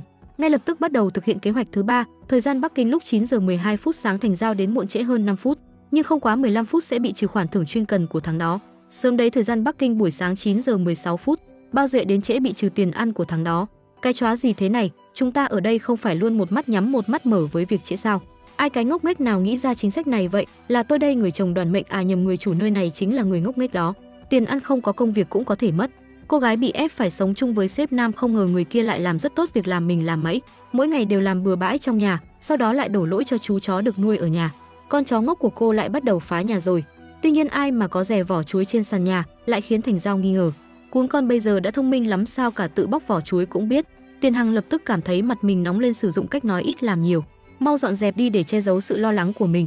Sau đó anh ta quay lại phòng hỏi cộng đồng Mẫng cái gì cũng biết mà biết điều là không biết. Tại sao sau khi sử dụng phương pháp của họ đối tượng lại càng không vui hơn? Kết quả anh ta phát hiện mình đã bị bịp. Những kế hoạch trước đó hóa ra là sự châm biếm của cộng đồng Mẫng. Tiền Hằng cảm thấy không ổn, đặc biệt là khi có người trên đó nói rằng anh ta thích Thành Giao. Tiền Hằng tức giận tắt máy tính bảng, kiên quyết phản đối quan điểm của họ. Nhưng sau khi suy nghĩ, anh ta vẫn quyết định nên giúp đối tác sống chung cải thiện tâm trạng. Vì thế với lời mời chạy 1 km giảm 1 ngày thử việc, anh ta mời Thành Giao đi chạy bộ khiến cô kiệt sức thở dốc, suýt nữa quỳ xuống trước mặt Tiền Hằng. Thực sự không chịu nổi, chúng ta đã chạy được 10 phút rồi. Tiền Hằng hỏi cô tâm trạng có tốt hơn không, bảo cô đừng cố gắng quá sức. Thành Giao không khỏi nghi ngờ cho đến khi đối phương bày tỏ rằng mỗi người khi gặp phải thất bại đều cần một thời gian để vượt qua, không cần phải ẩn mình trong phòng và khóc lén.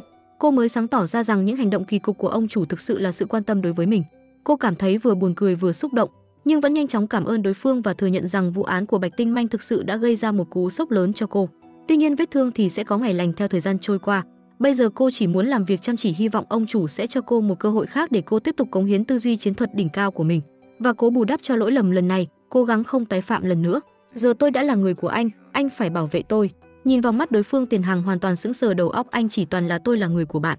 Cuối cùng để che giấu loại lo lắng khác của mình, anh ta thậm chí đã nói dối trắng trợn. Ánh mắt cô giống cún con quá, nhìn làm tôi khó chịu. Thành Giao ở đây mở lòng với anh lại bảo cô trông giống con chó. Cô nghe vậy tức giận muốn về nhà. Thành Giao mới nhận một vụ án hỗ trợ pháp lý và cảm thấy rất hạnh phúc. Sau đó lại bị sếp của mình cướp mất vụ án khiến cô ấy buồn bã. Trong ngành luật hầu hết các luật sư thường tránh những vụ án không có lợi ích, nhưng tại văn phòng luật sư này lại có hai người đặc biệt tranh giành vụ án đó. Thành Giao mới bước vào nghề và cần những vụ án để luyện tập, còn người kia Ngô Quân lại có mục đích khác. Ngô Quân cuối cùng đã nghĩ ra cách để khiến Thành Tích gia nhập công ty luật Quân Hằng. Thành Tích hiện đang làm công tác hỗ trợ pháp lý, vậy nên công ty Quân Hằng quyết định cũng sẽ tham gia vào lĩnh vực này. Ngô Quân luôn nhớ về Thành Tích, người mà anh ta yêu mến, nhưng cô ấy đã từ chối tham gia công ty Quân Hằng nhiều lần vì không muốn làm việc cùng em gái mình và sợ danh tiếng xấu của mình sẽ ảnh hưởng đến sự nghiệp của em gái. Tuy nhiên Ngô Quân không từ bỏ, vào một ngày anh đã kể cho Thành Tích nghe về việc Thành Giao bị công kích trên mạng. Câu chuyện tiếp tục khi Thành Tích đã xử lý xong mọi thứ và cô bày tỏ lòng cảm kích với anh ta. Không ngờ anh lại chớp lấy cơ hội để yêu cầu cô mời mình đi ăn. Thành Tích cũng vui vẻ đồng ý và bảo anh ta đến một khách sạn vào cuối tuần để gặp mình. Khi nghe từ khách sạn, Ngô Quân rất vui mừng, nghĩ rằng có thể sẽ xảy ra điều gì đó thú vị. Tuy nhiên khi anh ta đến khách sạn, Thành Tích lại yêu cầu anh ta vào bếp phụ giúp. Ngô Quân đi vào một cách ngơ ngác và không ngờ lại thấy Thành Tích đang gọt khoai tây. Anh ta hoảng sợ và hỏi cô làm sao lại đang làm việc ở bếp gọt khoai tây cho người khác và liệu cô có gặp rắc rối gì không. Thành Tích không khỏi bật cười trước sự hiểu lầm này và vội vàng giải thích. Cô đang nhận một vụ án hỗ trợ pháp lý và dì Châu, người ủy thác vụ án, đã đến để thảo luận về vụ án và cô chỉ giúp bà gọt một chút khoai tây mà thôi. Vậy là Ngô Quân cũng tự nguyện tham gia gọt khoai tây. Dì Châu, người ủy thác vụ án, ngay lập tức đưa ra lời khen ngợi, nhưng khi thấy cách anh ta gọt khoai tây, bà không ngần ngại chỉ trích. Bà nói rằng dù Ngô Quân có vẻ ngoài lịch sự và ưa nhìn nhưng thực sự không thể gọt khoai tây một cách đàng hoàng.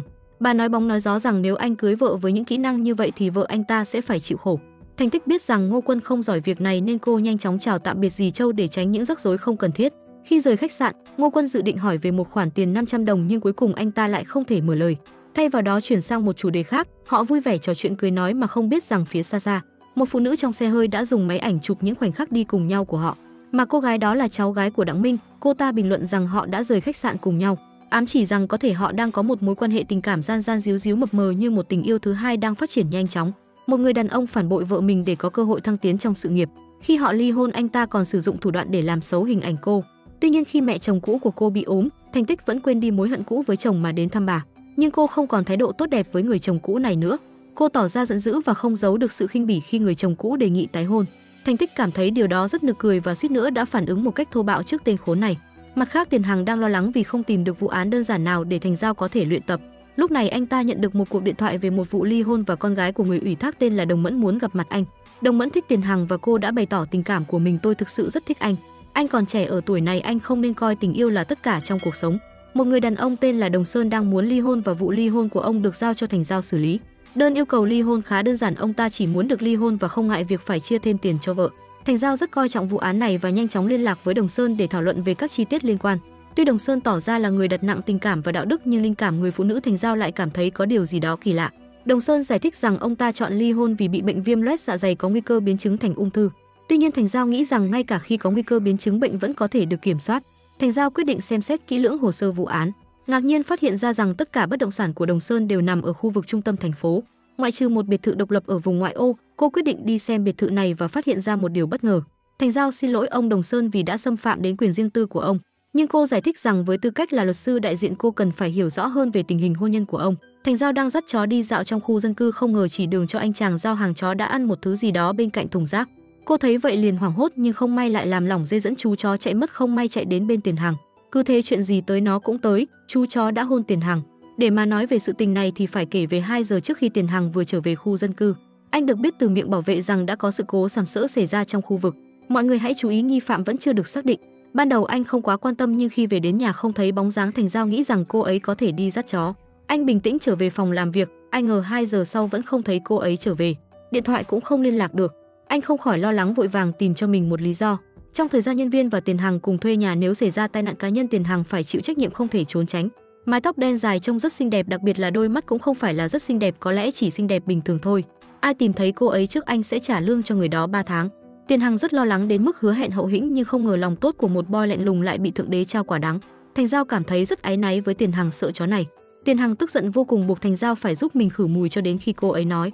Tiền Hằng lúc anh xông vào lúc này trông thật là đẹp trai. Không hiểu sao nghe lời khen dường như là hiển nhiên đỏ, cơn giận trong lòng anh ta bỗng nhiên tan biến hết. Ngày hôm sau Thành Giao không biết Tiền Hằng đã hết giận. Cô ấy đặc biệt làm một bàn sáng ăn thịnh soạn làm lời xin lỗi. Mặt khác, Ngô Quân đã thuê một căn phòng ở tòa nhà văn phòng gần văn phòng luật sư. Quân Hằng dự định cho Thành Tích làm việc ở đây, còn mang theo vụ án trợ giúp pháp lý của Quân Hằng, coi việc gặp Thành Giao như một lý do thuận lợi. Không ngờ đối phương lại sẵn lòng tiếp nhận vụ án trợ giúp pháp lý nhưng lại không chịu nhận văn phòng này. Bất đắc dĩ anh ta lại nghĩ ra một ý tưởng khác, làm trợ lý cho tôi thế nào? Thành Tích đồng ý. Ngô Quân bên kia liền cười như một kẻ ngốc. Sau đó Thành Tích tới gặp người ủy thác để hiểu rõ về vụ án. Không ngờ mới nói chuyện một lúc, chồng cũ Đặng Minh lại chạy tới quấy rối. Mở lời là nói rằng anh ta quên mật khẩu kết sắt, cảm thấy nhà không có cô không được. Thành Tích dĩ nhiên biết anh ta đang nghĩ gì. Bao nhiêu năm nay chưa bao giờ thay đổi, nếu trong lòng anh có tôi thì làm sao anh có thể quên được. Chúng ta đã ly hôn rồi. Khách hàng lo lắng cô ấy gặp chuyện tìm cớ gọi cô ấy trở lại và mọi chuyện cũng kết thúc với không khí lắng đọng. Trong khi đó Thành Giao báo cáo tiến độ vụ án Đồng Sơn cho Tiền Hằng, thông báo rằng cô ấy phát hiện Đồng Sơn có người khác bên ngoài. Tiền Hằng chúc mừng cô ấy đã vượt qua thử thách, hóa ra anh ta rất hiểu biết về tính cách của Đồng Sơn. Nghi ngờ từ khi nhận vụ án nên mới để cô ấy điều tra. Thành Giao cảm thấy rất hứng khởi, cô nhất định sẽ cố gắng hết sức nỗ lực 100%, chắc chắn có thể vượt qua. Không ngờ chỉ một ngày sau Thành Giao đang nỗ lực hết mình thì nhận được tin xấu. Tiền Hằng bảo cô ấy không cần theo đuổi vụ án Đồng Sơn nữa, hóa ra khách hàng Đồng Sơn đã gặp tai nạn xe hơi vào sáng sớm nay. Người ta đã không còn nữa, vụ án ly hôn tự nhiên cũng biến mất theo mây khói. Là một luật sư liêm khiết, tôi muốn tiễn đưa anh ấy một đoạn cuối cùng. Vợ anh ta vội vàng tổ chức đám tang cho ông. Là khách hàng đầu tiên của Tiền Hằng khi anh ta chưa có kinh nghiệm và danh tiếng, Đồng Sơn đã đưa ra sự hỗ trợ lớn lao nên anh ta luôn biết ơn. Sau khi tham dự đám tang, vợ Đồng Sơn đã mời Tiền Hằng ở lại kể lại quá khứ của mình và chồng.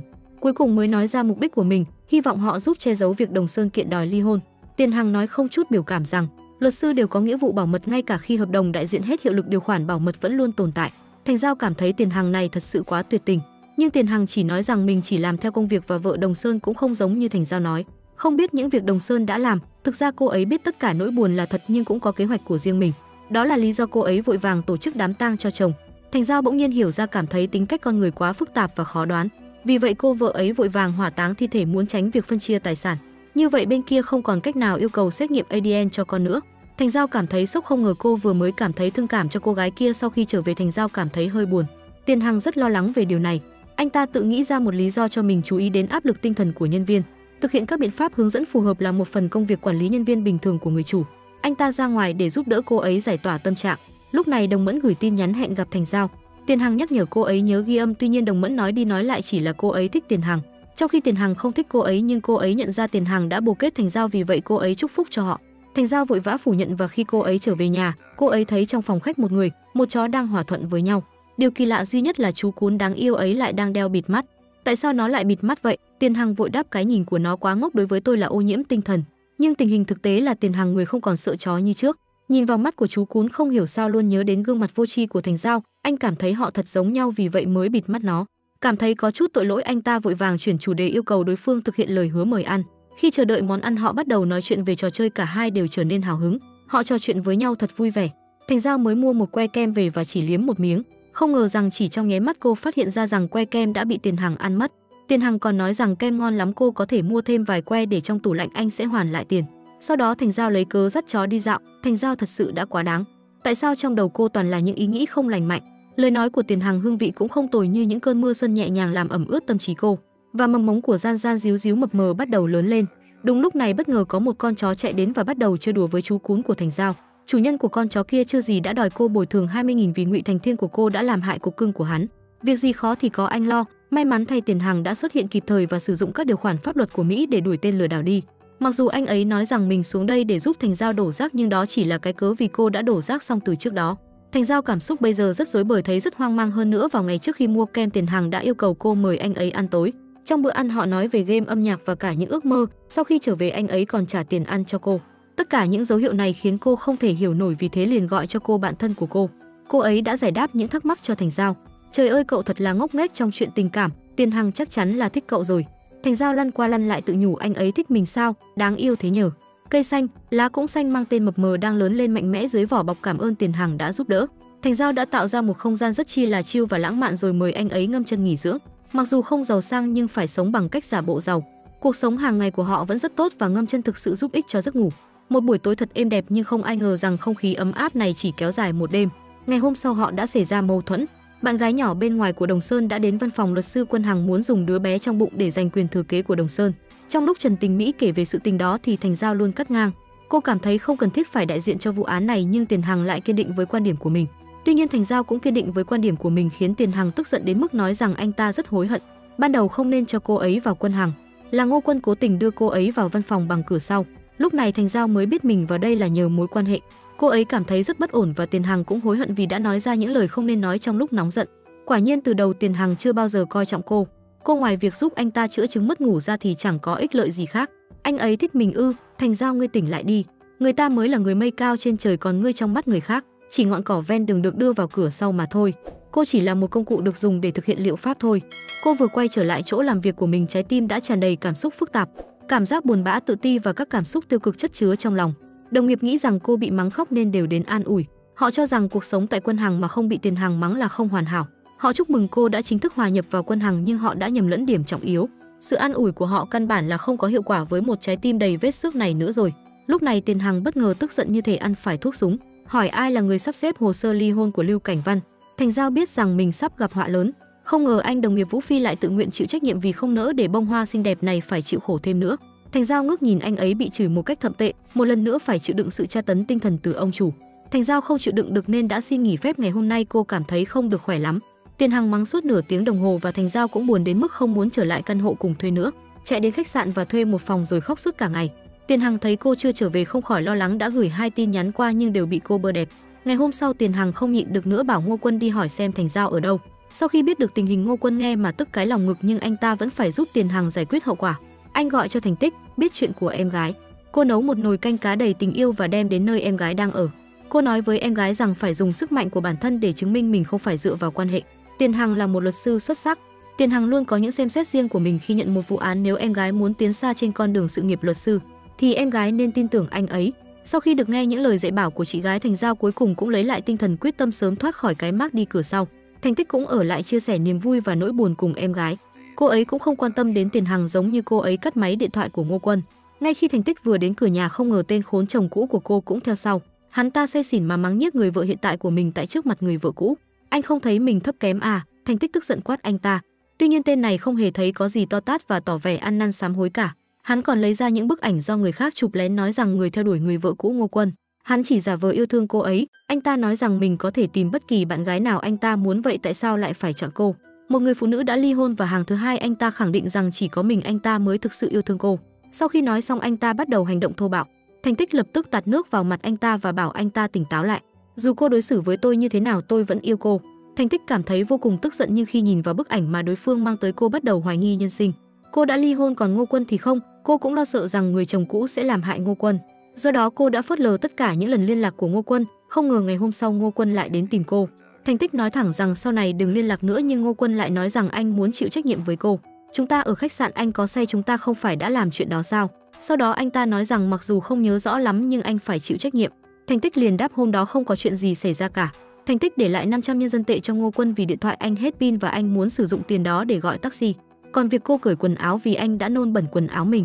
Mặc dù Ngô Quân cảm thấy hơi thất vọng nhưng anh ta không hề có ý định từ bỏ. Đồng thời anh ta còn đổ lỗi cho Tiền Hằng vì Thành Tích không nghe điện thoại của mình, nói rằng nếu chuyện này không giải quyết thì anh ta sẽ cắt đứt quan hệ với Tiền Hằng. Ngô Quân kéo Tiền Hằng đi xin lỗi Thành Giao, không biết rằng cô đã được chị gái thuyết phục. Khi họ vừa bước ra khỏi văn phòng, họ thấy Thành Giao đã đến làm việc. Tiền Hằng tiến lại gần Thành Giao một cách ngập ngừng nhưng cuối cùng không nói được lời xin lỗi. Ngược lại chính Thành Giao đã tự nhận lỗi và hy vọng Tiền Hằng sẽ cho cô một cơ hội nữa. Cô muốn tham gia vào vụ án của Trần Tình Mỹ.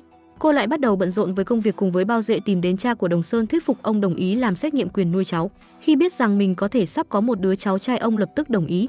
Mặc dù ông có mối quan hệ rất tốt với cháu gái nhưng ông vẫn cho rằng chỉ có cháu trai mới phù hợp để kế thừa gia sản. Ông nói con gái thì sau này cũng phải lấy chồng sinh con đẻ cái, không thể gánh vác doanh nghiệp. Dù trong lòng không thoải mái nhưng Thành Giao vẫn hoàn thành nghĩa vụ của một luật sư. Qua xét nghiệm quyền nuôi cháu, cũng như hồ sơ của Đồng Sơn và Trần Tình Mỹ đi Hồng Kông làm xét nghiệm giới tính, xác nhận rằng thai nhi trong bụng Trần Tình Mỹ thực sự có quan hệ huyết thống với Đồng Sơn. Tiền Hằng cũng sử dụng những tài liệu này để giành chiến thắng trong vụ án tranh chấp di sản trị giá 200 triệu nhân dân tệ. Tuy nhiên Thành Giao lại bị Đồng Mẫn chỉ trích cho rằng luật sư không có lương tâm, bảo vệ người thứ ba không bảo vệ hôn nhân. Nhưng suy cho cùng luật sư chỉ là một nghề nghiệp, việc đại diện cho ai không phản ánh quan điểm cá nhân của luật sư. Dù lý do của Tiền Hằng rất đủ và nói một cách chính nghĩa nhưng Thành Giao vẫn cảm thấy rất tự trách.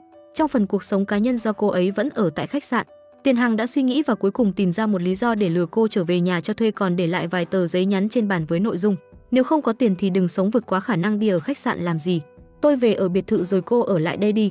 Trong lòng Thành Giao nghĩ anh ấy rời đi để cô có thể trở về ở đây sao?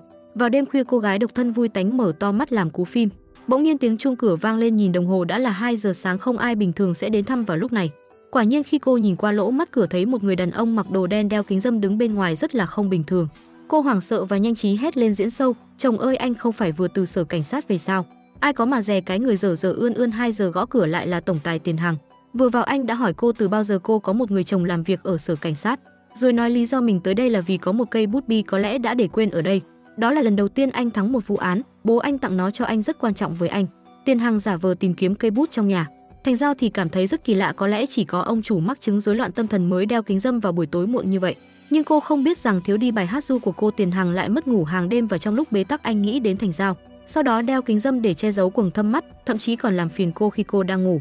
Anh vẫn chưa tìm thấy, ngày mai sáng tôi còn phải đi học nữa. Tiền Hằng lấy cớ ở lại cho rằng giờ này lái xe cũng không an toàn, nhưng Thành Giao đã gọi dịch vụ lái xe thay thế cho anh trước rồi. Người lái xe thay thế đã đợi anh ở dưới lầu để đảm bảo an toàn đưa anh về nhà. Hết lý do lý chấu anh buồn bã rời đi, mọi toan tính của anh đều vô ích. Hôm sau đi làm, Bao Duệ và Vũ Phi đều ngạc nhiên không hiểu tại sao ông chủ lại đeo kính râm khi đến công ty để ra rẻ. Còn Thành Giao đã tự viết một bản kiểm điểm dài hàng nghìn ký tự, thừa nhận rằng trong vụ án của Trần Tình Mỹ cô đã để cảm xúc cá nhân xen vào và đã bỏ qua công lý thủ tục. Sau khi vụ án kết thúc, Tiền Hằng thấy cô chìm trong cảm giác tự trách anh ấy, sau đó nói với cô rằng công lý không chỉ có một loại.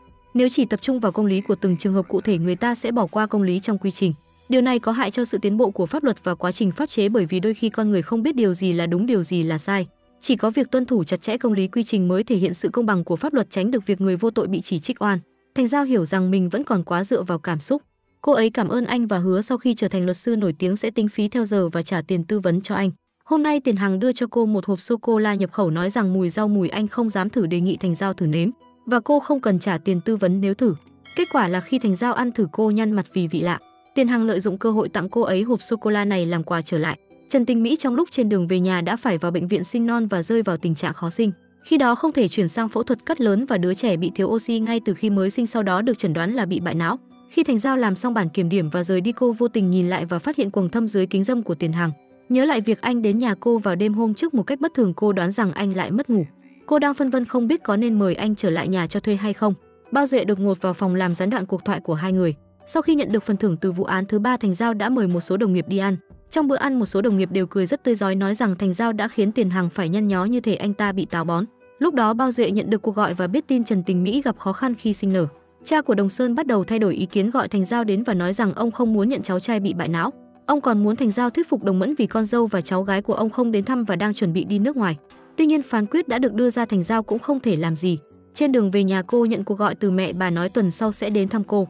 Thành Giao cảm thấy may mắn vì ông chủ đã chuyển đi, nếu không cô không biết sẽ có chuyện gì xảy ra. Ai ngờ tối hôm đó ông chủ lại tự nhiên đến, trân trọng thông báo với cô rằng ngày mai sẽ đi công tác nước ngoài để tham gia một vụ án tranh chấp quỹ tín thác gia đình. Sau khi ăn tối, Tiền Hằng nói rằng anh sẽ ở lại qua đêm vì nơi đây gần sân bay, nhưng cũng để cho Thành Giao cơ hội từ chối, nhưng vụ án sẽ được giao cho Vũ Phi. Thành Giao tự nhiên không đồng ý, cô mời ông chủ ở lại với niềm nhiệt huyết. Sau đó Thành Giao bắt đầu thu dọn hành lý và nói chuyện với bạn thân. Người bạn nói rằng cô ấy và ông chủ làm việc trên hai vụ án đã có hai người chớt nghi ngờ rằng có thể đã gặp phải thứ gì đó không sạch sẽ, làm Thành Giao sợ hãi. Điều khiến cô sợ hãi hơn là khi chuẩn bị đi ngủ, cô cảm thấy gió lạnh bên cửa sổ và đột nhiên mất điện.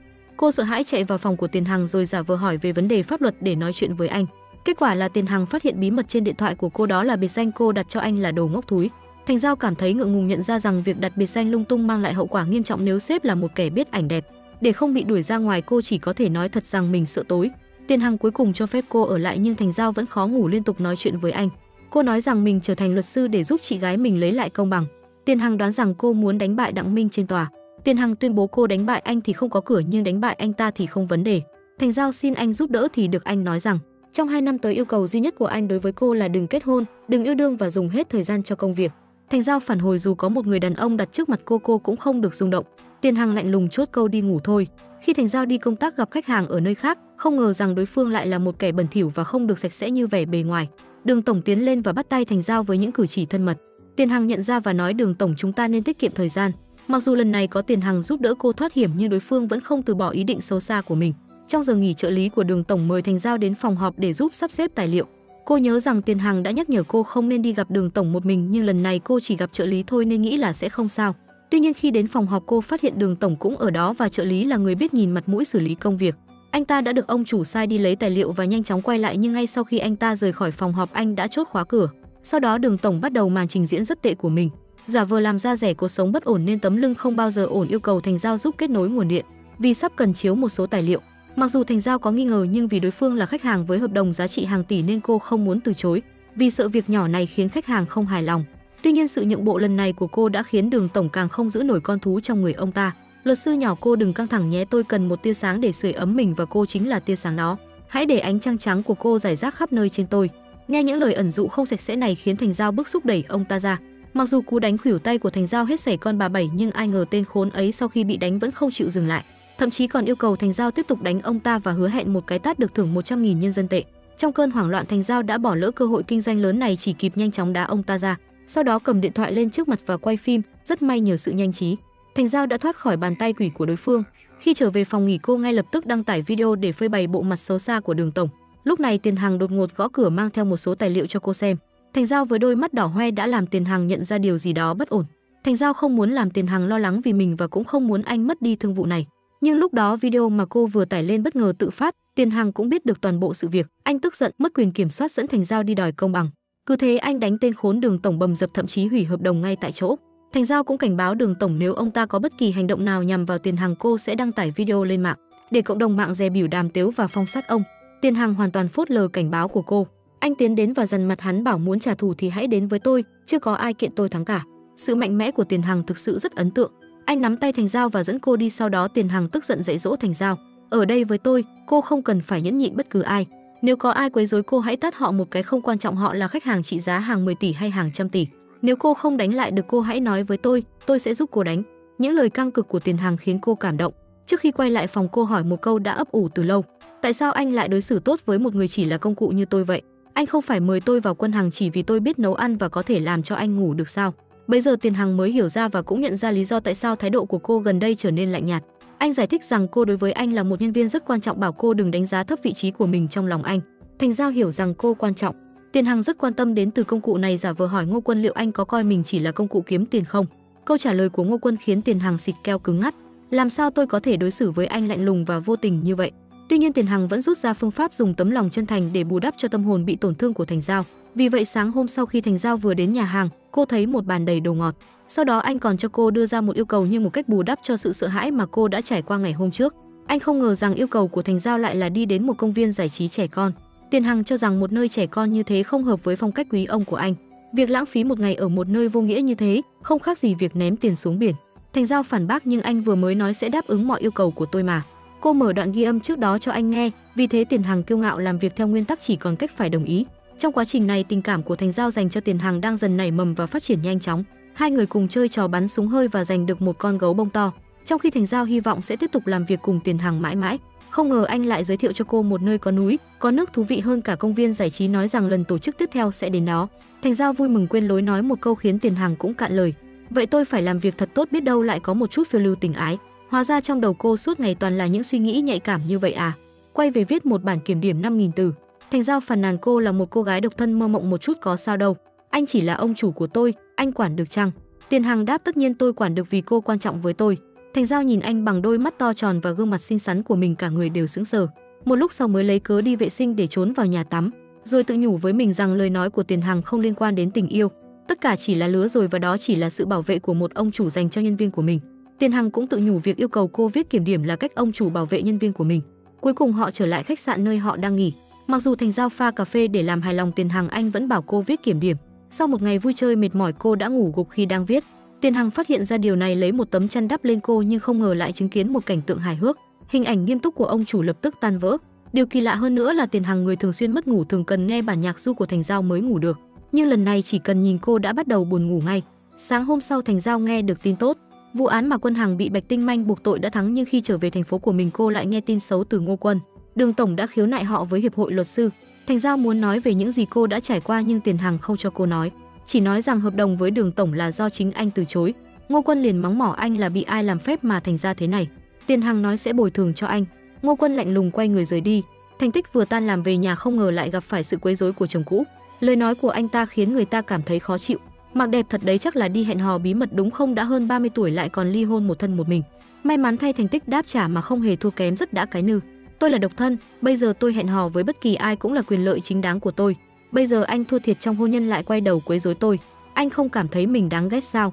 Tuy nhiên Đặng Minh vẫn không chịu từ bỏ, cho đến khi Thành Tích nói rằng cô sẽ gọi cảnh sát, đối phương mới chửi bới rồi bỏ đi. Sau đó khi biết rằng em gái mình đi công tác bị khách hàng quấy rối, cô đã hẹn gặp Tiền Hằng để cảm ơn anh đã bảo vệ em gái Thành Giao của mình. Cô nói rằng nếu sau này có việc cần đến mình, cô sẽ không từ chối giúp đỡ, và còn tặng cho anh một món quà có tác dụng giúp chữa trị mất ngủ. Không ngờ việc này lại khiến Tiền Hằng bị Ngô Quân trách móc, nhưng cũng đồng thời tạo cơ hội cho Tiền Hằng mở lời đòi hỏi một cách trắng trợn. Chị ấy đã cho tôi vài miếng hương thơm an thần, cậu không có đâu nhé. Quân Ngô cảm thấy mình bị lừa nhưng quyết định không giúp anh ta nữa. Tiền Hằng buộc phải thừa nhận rằng Đường tổng muốn chiếm đoạt Thành Giao. Anh tức giận nên mới đi đánh hắn và đưa hương thơm an thần mà Thành Tích tặng cho Sim vào. Hôm sau, Bao Duệ nhận được một vụ án do Tiền Hằng phân công. Thành Giao sẽ làm luật sư trợ lý, giá trị vụ án chỉ có 200 vạn. Thành Giao nhận ra đối thủ là luật sư là cựu sếp của cô Diêu Phong, người từng dẫn dắt họ. Những luật sư thực tập đi uống rượu với khách hàng. Cô ngay lập tức hiểu ra rằng ông chủ muốn cô trút giận, nếu không thì sẽ không nhận một vụ án nhỏ như vậy, và cũng không yêu cầu họ nhất định phải thắng. May mắn là họ cũng không làm ông chủ Tiền Hằng thất vọng. Sau một trận chiến khẩu chiến nảy lửa trên tòa, tên Diêu Phong thực sự bị đánh bại và bị khách hàng mắng. Sau đó Thành Giao cảm ơn ông chủ, nhưng không ngờ ông chỉ yêu cầu cô chuẩn bị bữa tối hải sản như đã hứa. Vì vậy cô dự định ghé chợ, nhưng Tiền Hằng đột ngột gọi điện lập tức quay về nhà ngay. Kết quả khi cô vừa đến nhà, cô bất ngờ gặp mẹ mình đến thăm cô gái sống chung với sếp, nhưng không ngờ lại bị mẹ phát hiện và khăng khăng cho rằng họ là bạn trai, bạn gái. Thành Giao giải thích với mẹ anh ấy thực sự là sếp của con. Người mẹ đáp trả đừng lừa mẹ nữa, vì mỗi lần gọi điện cũng thường xuyên than phiền rằng sếp ở công ty luật của con suốt ngày chỉ biết bóc lột nhân viên, kẻ không có đạo đức, không có lương tâm, vì kiếm tiền mà nhận mọi loại khách hàng. Sếp của con giàu thế sao lại sống cùng con ở khu vực nhỏ như thế này? Thành Giao ngượng ngùng không biết phải làm sao để cho mẹ đừng phơi bày sự thật quá trời đúng đó nữa. Cô đành phải thừa nhận sai lầm, xác nhận Tiền Hằng là bạn trai của mình và nói rằng họ luôn ngủ riêng biệt. Mẹ cô mới yên tâm sau khi xác nhận điều này. Nhưng để tránh bị ép cưới, Thành Giao nói dối rằng Tiền Hằng làm việc ở nhà máy vặn ốc vít mới mất việc và chỉ có bằng trung cấp. Dù trông thông minh, hơi đẹp nhưng thực ra gần như ngu xuẩn. Tiền Hằng không biết nên nói gì, muốn hỏi cô có lịch sự không, nhưng Thành Giao không cho anh cơ hội nói chuyện. Thành Giao vội vàng kéo mẹ ra ngoài bảo bà đi tìm ba chơi vì đó là lần hiếm hoi bà đến thăm. Sau đó cô mới xin lỗi Tiền Hằng và giải thích lý do nói dối. Cô chỉ muốn mẹ mình nhanh chóng rời đi nên mới nói như vậy, nếu cô nói anh là tỷ phú, mẹ cô chắc chắn sẽ giục cô lấy anh. Vì vậy cô mới nói anh là công nhân dây chuyền sản xuất, như thế sau này nói chia tay cũng dễ hơn. Lời này khiến Tiền Hằng tức giận, nghi ngờ cô không nghiêm túc trong chuyện tình cảm. Anh thẳng thắn trừ luôn thưởng cuối năm của cô, dù biết rằng điều này không phù hợp với pháp luật thuật. Thành Giao dù cảm thấy tội lỗi nhưng không biết mình sai ở đâu, vẫn quyết định mời anh ăn tối làm lời xin lỗi. Nhưng sau khi đợi một thời gian dài không thấy Tiền Hằng phản hồi cô, bạn thân của cô gặp vấn đề tình cảm và rủ cô ra ngoài tâm sự. Kết quả là Tiền Hằng đang gặp gỡ khách hàng, nhìn thấy thời gian sắp hết liền bỏ mặc khách hàng và chạy đến địa điểm hẹn. Đợi mãi mà chẳng thấy người rủ mình đâu. Khi Thành Giao trở về, cô thấy Tiền Hằng với khuôn mặt đen như than ngồi trong phòng khách. Thành Giao nói rằng cô quên mất chuyện ăn tối vì anh không trả lời tin nhắn WeChat của cô nên cô tưởng anh từ chối rồi. Tiền Hằng tỏ ra mình ổn lòi lìa. Thành Giao tin tưởng nghĩ đến việc mời anh ăn tối lần nữa, tuy nhiên khi Tiền Hằng thấy cô liên tục xoa cổ anh, đề xuất cả hai cùng đi massage. Kết quả là Thành Giao vẻ mặt bình thường, còn anh thì bị ấn đến nhíu mày. Khi ra khỏi trung tâm trị liệu không may gặp phải cha mẹ của Thành Giao. Cô lắp bắp một hồi rồi lại bắt đầu nói dối rằng bạn trai của mình tìm được công việc mới ở đây và cô đến đây để đồng hành cùng anh. Cha mẹ cô ngơ ngác không hiểu chuyện, nhưng chuyện hay vẫn chưa hết. Mẹ của Tiền Hằng cũng ở đây, tình cờ thấy con trai mình và bắt đầu nghi ngờ, trước đây bảo anh ấy đi cùng mình, anh ấy chẳng muốn tí nào, hôm nay này là làm gì thế? Nghe quản lý nói có một phụ nữ xinh đẹp đi cùng con trai mình, mẹ Tiền Hằng rất tò mò bám đuôi theo dõi con trai. Hôm sau bà hóa trang rất thần bí, cuối cùng ngày hôm đó bà đã tìm ra nơi ở của con trai cưng. Tôi bắt được rồi nhé. Khi Thành Giao đang nấu ăn không may làm bẩn quần áo của Tiền Hằng, không ngờ lại bắt anh cởi ra ngay lúc mẹ anh nhìn thấy. May mắn là cửa không đóng kín nên bà mới có cơ hội nhìn thấy. Dù Tiền Hằng và Thành Giao liên tục phủ nhận nhưng mẹ của Tiền Hằng chỉ tin những gì bà đã thấy, kéo tay cô gái và liên tục gọi là con dâu, còn hỏi họ quen nhau như thế nào. Thành Giao giải thích mình là trợ lý của luật sư. Tiền Hằng không biết nói gì khi bị đưa vào tình huống tiến thoái lưỡng nan này, nhưng mẹ anh không quan tâm nhiều đến điều đó, trực tiếp đưa ra một danh thiếp, rồi yêu cầu Thành Giao ngày mai đến một nhà hàng nào đó một mình để nói chuyện. Khi cô đến cuộc hẹn, mẹ của Tiền Hằng lại đưa ra một thẻ ngân hàng yêu cầu cô rời xa con trai bà, với số tiền phí bồi thường là 1 tỷ tăng lên đến 10 tỷ. Dù cô liên tục khẳng định mối quan hệ giữa cô và sếp chỉ là quan hệ thuần túy giữa cấp trên và cấp dưới, mẹ của Tiền Hằng vẫn không thay đổi quan điểm. Một cô gái như cô, tôi không thể để cô bước vào nhà họ Tiền của chúng tôi. Thành Giao gần như sụp đổ, chỉ có thể bảo bà hỏi Tiền Hằng. Ai mà có dè mẹ Tiền Hằng không thực sự ghét Thành Giao cũng không có ý định chia cắt họ. Mọi chuyện chỉ là do bà xem quá nhiều phim truyền hình, chỉ là diễn cho show để thử lòng nữ nhân. Hôm sau Tiền Hằng bị mẹ mình lừa về nhà với lý do sức khỏe không tốt và Thành Giao cũng được mời đến. Khi thấy biệt thự xa hoa lộng lẫy của gia đình anh, Thành Giao rất kinh ngạc. Cô không hiểu sao sếp lại có thể sống trong căn nhà thuê đơn sơ kia. Sự xuất hiện của cô cũng được người quản gia chào đón nồng nhiệt. Khi mẹ Tiền Hằng nhìn thấy cô, bà như từ cõi chết trỗi dậy, liền nắm lấy tay cô biến thành một môi giới hôn nhân chuyên nghiệp. Hai người sau này phải sống hạnh phúc biết không? Hãy hứa với tôi. Thành Giao ngây thơ đồng ý, còn Tiền Hằng nói mẹ đừng diễn nữa. Nghe lời của con trai, mẹ Tiền Hằng tụt cảm xúc, tỏ ra rất không hài lòng với con trai. Bà nói rằng Thành Giao không chịu lấy 1 tỷ đồng để không phải rời bỏ Tiền Hằng, khiến bà suýt nữa rơi cả mắt xuống đất. Tiền Hằng cũng lo lắng mẹ mình đã xúc phạm Thành Giao nên bảo cô theo mình rời đi. Nhưng mẹ của Tiền Hằng lại nhất quyết muốn nói chuyện riêng với cô, thúc giục cô lừa con trai đi xem mắt, nghĩ rằng như vậy sẽ khiến Thành Giao thừa nhận mình thích con trai bà. Kết quả là Thành Giao thực sự đồng ý. Bố của Tiền Hằng cảm thấy điều này rất buồn cười. Vợ ơi, em chắc chắn em làm như vậy để xe duyên cho họ chứ. Vì thế bố Tiền Hằng lấy ra một danh sách xem mắt, trên đó toàn những gia tộc không có quan hệ tốt với họ, không sợ làm mất lòng người. Trong khi đó Thành Giao với 2 phiếu ăn tối đang suy nghĩ làm thế nào để nói chuyện với Tiền Hằng thì bố mẹ cô đột ngột tới thăm. Khi thấy Tiền Hằng không có ở đó, họ hỏi thăm và Thành Giao chỉ có thể giải thích rằng anh ấy đi công tác. Người làm nghề massage cũng phải đi công tác à? Đúng là không một người họ Tiền nào đáng tin cậy cả. Thành Giao nghe mà cảm thấy rất áy náy. Cô đang nghe điện thoại thì có cuộc gọi đến. Cô lấy cớ công việc bận rộn để chạy ra ngoài, nhưng phiếu ăn tối cô để quên lại, khiến bố mẹ cô hiểu lầm, tưởng đó là quà cô chuẩn bị để hiếu thảo với họ nên vui vẻ lấy đi.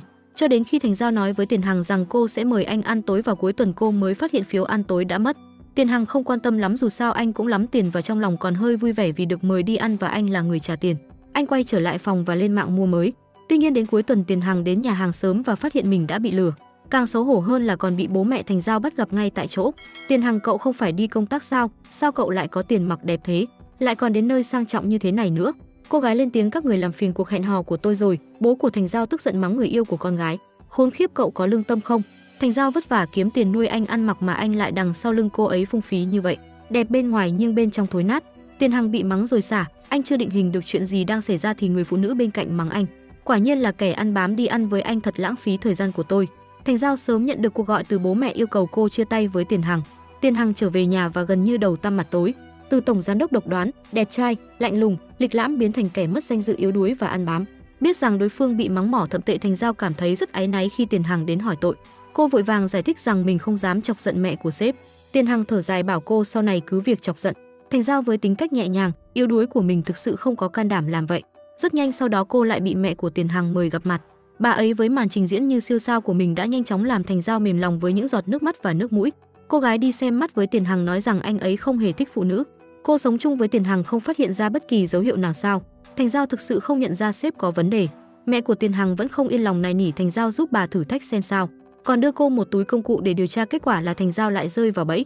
Khi cô đang dùng tạp chí do mẹ Tiền Hằng cung cấp để chụp ảnh, không may bị Tiền Hằng chặn lại trong phòng. Tạp chí ẩn dưới gối cũng bị phát hiện vì lòi ra một góc. Và điều càng xấu hổ hơn là mẹ của Tiền Hằng đã đưa cho cô một bát súp dưỡng chất với đông trùng hạ thảo và thịt cừu. Tiền Hằng nhìn thấy và hoàn toàn kinh ngạc, hỏi Thành Giao có ý gì. Thành Giao mới biết ý định của mẹ Tiền. Sao bà chuẩn bị những thứ này mà không nói với con trước? May mắn là cuộc gọi của bạn thân cô đúng lúc đến để giải nguy cho cô. Phát hiện người bạn bị bạn trai bỏ rơi và có ý định chấm dứt cuộc đời. Thành Giao không kịp giải thích vội vàng chạy ra ngoài. Tiền Hằng không yên tâm nên đã đưa cô đi kịp thời cứu bạn thân Lý Mộng Đình khỏi bước chân nhảy xuống sông. Bạn thân khóc lóc bảo anh ấy không muốn tôi nữa, không muốn con của chúng tôi. Thành Giao tức giận vô cùng. Sau khi an ủi bạn thân, Thành Giao đưa cô đến tìm bạn trai để đòi một lời giải thích. Tuy nhiên họ lại phát hiện ra người thứ ba đã ở trong nhà. Lý Mộng Đình không chịu nổi đã lao vào đánh nhau sáp lá cả với Tiểu Tam. Thành Giao liền đi vào can ngăn tìm biện pháp hòa giải. Sau khi an ủi bạn thân, khi biết tên bồ đã đá cô ấy vì cô ấy đã mang bầu, Thành Giao cùng bạn thân đi về nhà để đòi lại công bằng và lẽ phải cho cô bạn đáng thương của mình. Tức tốc cả hai bước vào nhà thì bất ngờ thay họ đã phát hiện có Tiểu Tam. Lý Mộng Đình mất quyền kiểm soát liền lao vào Innova, một đấm thì thiếu mà một đá thì thừa. Khó khăn lắm Thành Giao mới có thể xoa dịu và cản người bạn của mình lại. Sau đó cô dìu cô bạn thân của mình xuống và muốn giúp người bạn bị chồng bỏ rơi này có nơi ngủ nghỉ. Ai có mà dè khi vừa nói với Tiền Hằng thì đã bị anh lạnh lùng mà từ chối. Anh sẽ nhận vụ án và giá trị của vụ án là 50 triệu, tối thiểu 25 triệu, không thể thấp hơn nữa. Anh tỏ ra là người được quyết định ý thức bởi đồng tiền. Tuy nhiên anh này chỉ được cái da rẻ như thế chứ thật ra lại là một người sống bằng tình cảm. Tối hôm qua, anh bấm tay và biết trước rằng cuộc đàm phán chắc chắn thất bại. Anh ta đã sắp xếp trước một khách sạn dưới tên của Thành Giao và cho Lý Mộng Đình tạm thời ở lại. Còn anh thì ung dung bườm lái ta ngồi trong xe ăn cháo trắng do người ấy mua. Anh ta vui vẻ làm theo yêu cầu của đối phương, dùng tài khoản của Thành Giao để phát livestream mút bang riêng tư. Vì Thành Giao nói sẽ kiểm tra khi quay lại để chắc chắn anh ta thực sự đã ăn món mà cô đã mua. Anh ta qua loa chứ anh nào giờ có biết live trực tiếp là gì đâu. Tiền Hằng hoàn toàn không biết cách thiết lập phát sóng riêng tư, cứ thế ung dung mút bang cho cộng đồng mạng xem. Việc này làm cho tất cả nhân viên công ty đều ngạc nhiên. Có người còn tò mò tại sao sếp tổng vốn lạnh lùng kiêu ngạo lại đột nhiên phát sóng trực tiếp. Anh ta cố tình dùng tài khoản của Thành Giao, không dùng của người khác. Đó chính là vì sếp thích Thành Giao, mà may mắn thay họ không nghĩ sâu xa đến như thế. Ý tưởng điên rồ đó nhanh chóng bị bác bỏ. Nếu không thì hình tượng kiêu ngạo, tổng tài nghìn tỷ của Tiền Hằng sẽ sụp đổ. Còn Thành Giao khi thấy điều này thì mắt chữ O mùng chữ A vì quá bất ngờ. Cô cũng không ngờ sếp lại dũng cảm như vậy. Cô liền chạy xuống để hỏi tội. Sếp ơi, mọi người đều xem trực tiếp của anh rồi đấy. Thành Giao không thể ngờ người khó ngủ ngày nào giờ lại như Nobita vừa ăn xong đã ngủ gà ngủ gật. Vì thế cô đơn độc xem lại đoạn phát sóng và nở nụ cười trên mặt. Ta nói còn cười là còn khổ đó. Ngày hôm sau khi Thành Giao đề xuất muốn giúp bạn thân đòi lại công bằng, Tiền Hằng đã bày tỏ lo ngại của mình, sợ cô không thể giữ vững tình cảm trung lập, cuối cùng sẽ mắc kẹt trong bùn lầy của vụ án, không thể làm rõ tất cả các chi tiết. Nhưng sự kiên định và lòng quyết tâm giúp người yếu thế của Thành Giao cuối cùng cũng đã khiến anh ta đồng ý. Trong quá trình đó, nếu có bất kỳ vấn đề gì cô có thể tìm tôi, đừng làm hỏng mọi thứ ảnh hưởng đến danh tiếng của tôi. Thành Giao vô cùng hạnh phúc khi nghe sếp tổng cho lời dặn chống lưng tuyệt vời đến thế. Khi rời đi, cô còn làm dấu trái tim nhỏ tặng cho sếp mình. Việc vô tri này ấy vậy mà lại làm Tiền Hằng cảm thấy xấu hổ. Sau đó Thành Giao đã thông báo tin tốt lành này cho bạn thân. Tin tốt khoảng chừng là 5 giây thì cô vô tình biết được họ ký kết một thỏa thuận trung thành trong hôn nhân. Nội dung trong đó chỉ cần một trong hai người phản bội thì người kia sẽ tự động từ bỏ tài sản. Thỏa thuận này hoàn toàn hợp pháp, tất cả các yếu tố trong đó đều đầy đủ. Bây giờ chúng ta chỉ cần thu thập chứng cứ. Khi phân chia tài sản, thẩm phán sẽ giao nhà cho cô bạn và tên chồng bẩn tính Trương Hạo sẽ trắng tay. Mẹ của Tiền Hằng vì việc lớn của con trai mà lo lắng không ngừng. Bà đã sử dụng mọi cách để khiến Thành Giao nhìn nhận tình cảm trong lòng. Vô tình sự nhiệt huyết của bà lại làm nảy sinh hiểu lầm. Dì cũng đã từng trẻ, cũng là người từng trải, thích một người không phải là xấu hổ. Con hãy chấp nhận đi. Thành Giao đáp, làm sao con có thể có ý định với anh ấy được. Anh ta là người rất lạnh lùng, đẹp trai, nhà có điều kiện, một nhân vật chỉ có trong tiểu thuyết, lại không có lòng thương yêu và không có sự đồng cảm. Dì ơi, dì hãy tìm thêm vài cô gái xuất sắc để hẹn hò với anh ta để chữa trị cái bệnh ái kỷ của anh ta. Khi thấy con trai xuất hiện, mẹ của Tiền Hằng biết mình đã gây rối, nên 36 kế bỏ chạy rồi để lại đống lộn xộn là thượng sách. Thành Giao cũng hoàn toàn bối rối, không biết Tiền Hằng đã nghe được bao nhiêu, nhưng do trước đó anh đã từng cảnh báo cô, chúng ta sau này sẽ có nhiều cơ hội làm việc cùng nhau. Tôi hy vọng bạn có thể giữ vững tiếng nói của mình, kiểm soát bản thân. Trước đó có 13 trợ lý đã bị tôi sa thải vì những hành vi không chuyên nghiệp này, và vì cuộc sống mưu sinh và để không bị sa thải, Thành Giao chỉ có thể mạnh mẽ phủ nhận lời nói của mẹ Tiền Hằng, và cô khẳng định chắc nịch rằng cô không hề có ý đồ với sếp, đồng thời khuyến khích anh ta đi hẹn hò và không cần phải quan tâm đến suy nghĩ của mình. Cô còn xin lỗi vì đã can thiệp vào đời tư của sếp. Cô hứa sẽ thực hiện trách nhiệm của một nhân viên tốt, đoàn kết tốt, kỷ luật tốt và giữ gìn vệ sinh thật tốt. Ai có ngờ những lời chân thành này càng làm Tiền Hằng tức giận hơn. Anh bắt đầu quát lớn, cô chỉ là một nhân viên mà thôi. Tôi hy vọng cô có thể xác định rõ vị trí của mình, đặt tâm trí vào công việc chứ không phải vào đời tư của tôi. Thành Giao nghe những lời cay nghiệt này thì sợ hãi rồi vội vàng rời đi. Khi trở về căn hộ cho thuê, cô đã nấu ăn để xin lỗi Tiền Hằng. Anh chàng thì đang trong cơn giận dữ lại nhớ lại những chuyện đã xảy ra với Thành Giao, sau đó gọi cho công ty chuyển nhà. Đối với lời xin lỗi của Thành Giao, anh không hề có ý định chấp nhận. Sếp anh đã về rồi, bữa tối đã chuẩn bị xong rồi. Không cần, tôi sẽ tự chuẩn bị bữa khuya. Từ nay về sau cũng không cần nữa. Tôi định chuyển ra ngoài ở công ty, chuyển nhà sẽ đến trong vài ngày nữa. Thật tốt quá, cuối cùng anh cũng sẽ chuyển về biệt thự sang trọng của mình. Tôi đã nói căn hộ cho thuê không phù hợp với phong cách của anh mà. Nghe lời tuyệt tình này khiến Tiền Hằng cảm thấy tổn thương hơn nữa. Anh vội vàng tìm bạn thân Ngô Quân để tâm sự. Ai có mà dè đối phương cũng đang là một sad boy.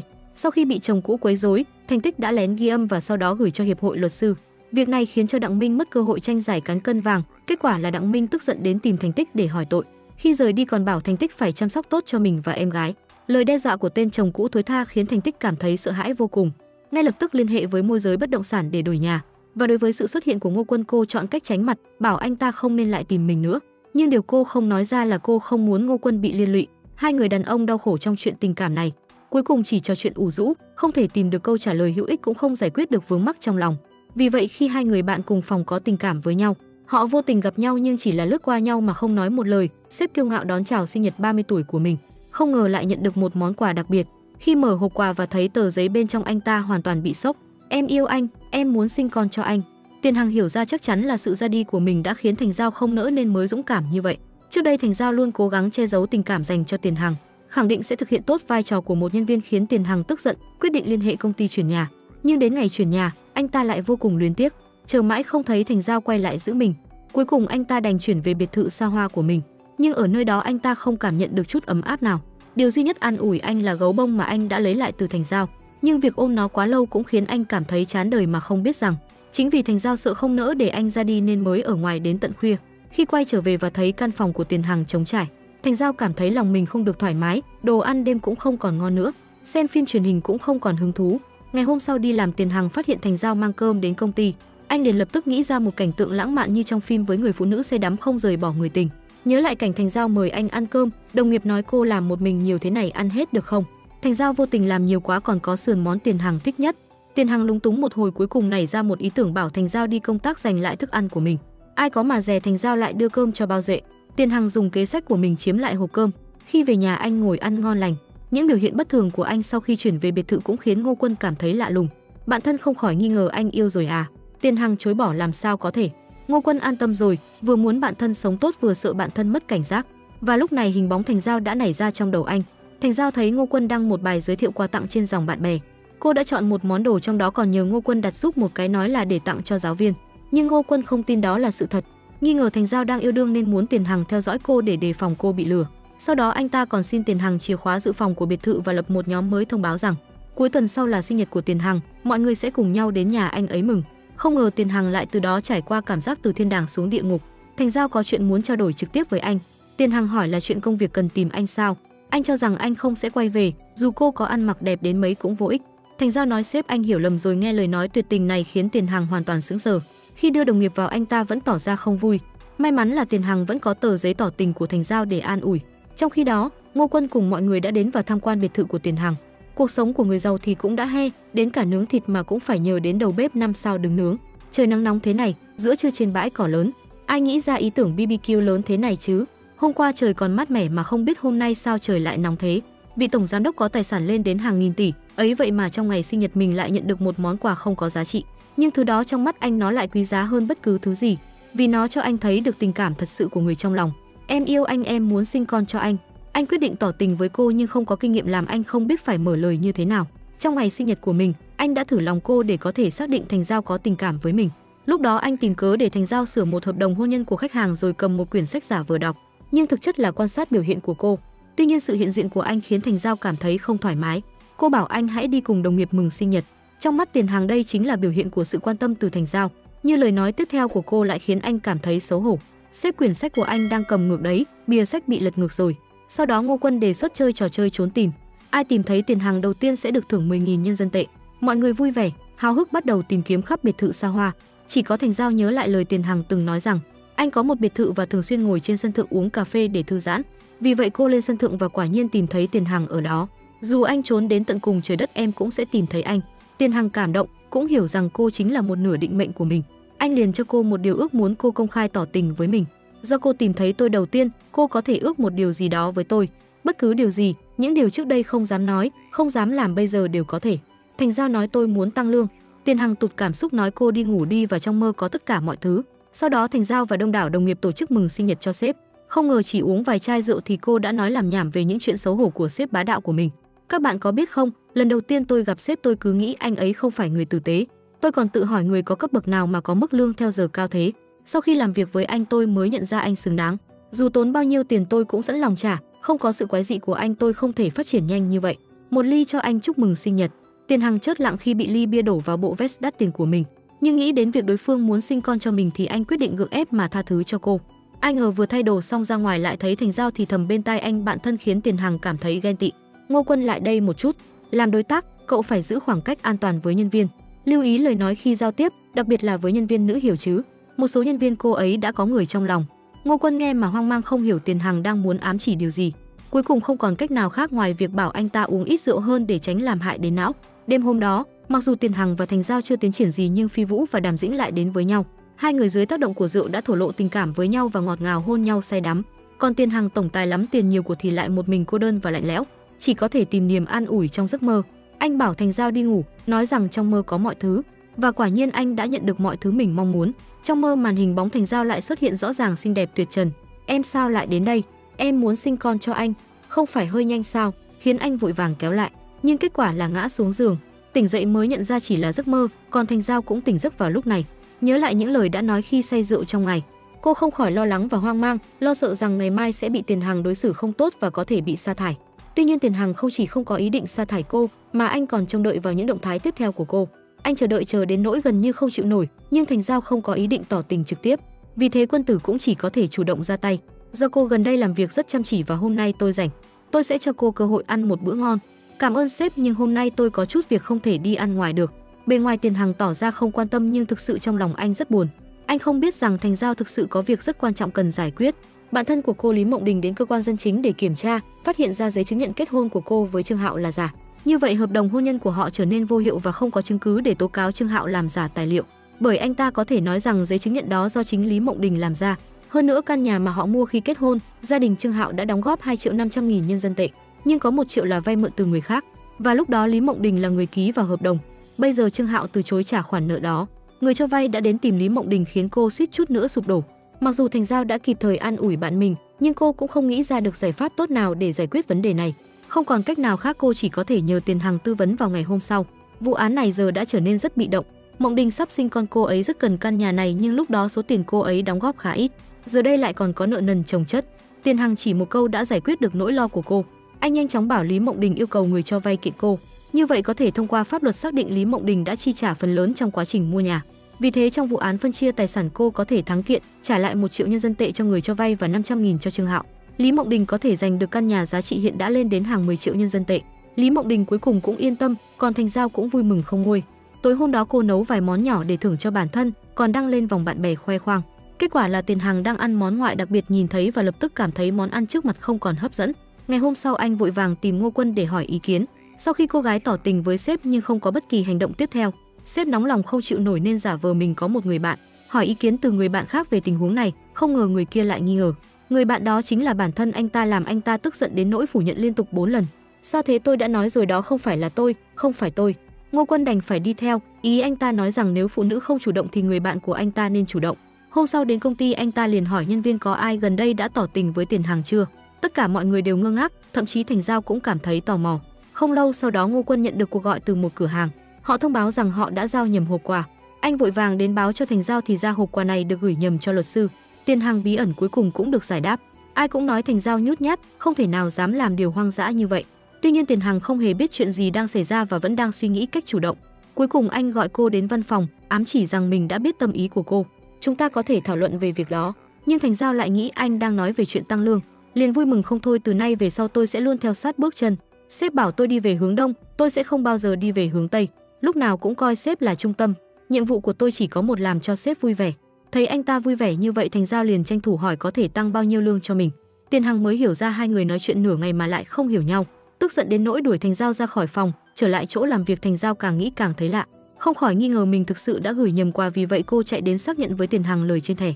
Anh có hy vọng không? Tiền Hằng nghĩ lại lời trên thẻ, em yêu anh, em muốn sinh con cho anh. Anh không ngờ lại trực tiếp như vậy. Thực ra trong việc bày tỏ tình cảm có thể kín đáo hơn một chút. Thành Giao cuối cùng cũng làm rõ được vụ việc. Không trách được Tiền Hằng những ngày này luôn có những hành động kỳ lạ.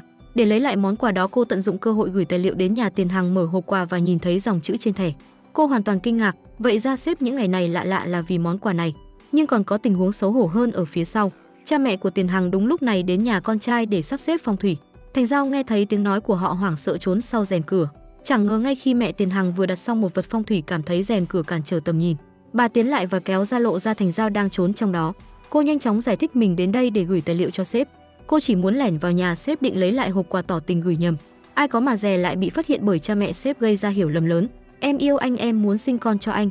Vậy là Tiền Hằng bị cha mẹ gọi về, còn Thành Giao nghe cuộc trò chuyện của gia đình. Tiền Hằng không biết phải giải thích thế nào, chỉ có thể lấy cớ đi vệ sinh để tránh tình huống ngượng ngùng. Tiền Hằng tranh thủ nói lời tốt cho Thành Giao, biểu thị rằng mọi người đều nói anh là khối u của ngành, nhưng chỉ có cô không nghĩ như vậy, còn thường xuyên nấu cơm cho anh, sửa ống nước và làm tài xế riêng khi cần. Khi anh đau dạ dày cô còn nấu cháo bồi bổ cho anh đi công tác, cũng nhắc nhở anh ăn cơm đúng giờ. Cha mẹ nhà Tiền Hằng nghe xong đều cảm thấy vui mừng.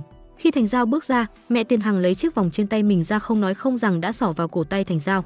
Cô cố gắng sức nhưng không thể tháo nó ra, trong khi Tiền Hằng bên cạnh không hề hay biết vẫn kiêu ngạo biểu thị dù anh là sếp của cô nhưng cũng không phải không thể chấp nhận tình cảm của cô.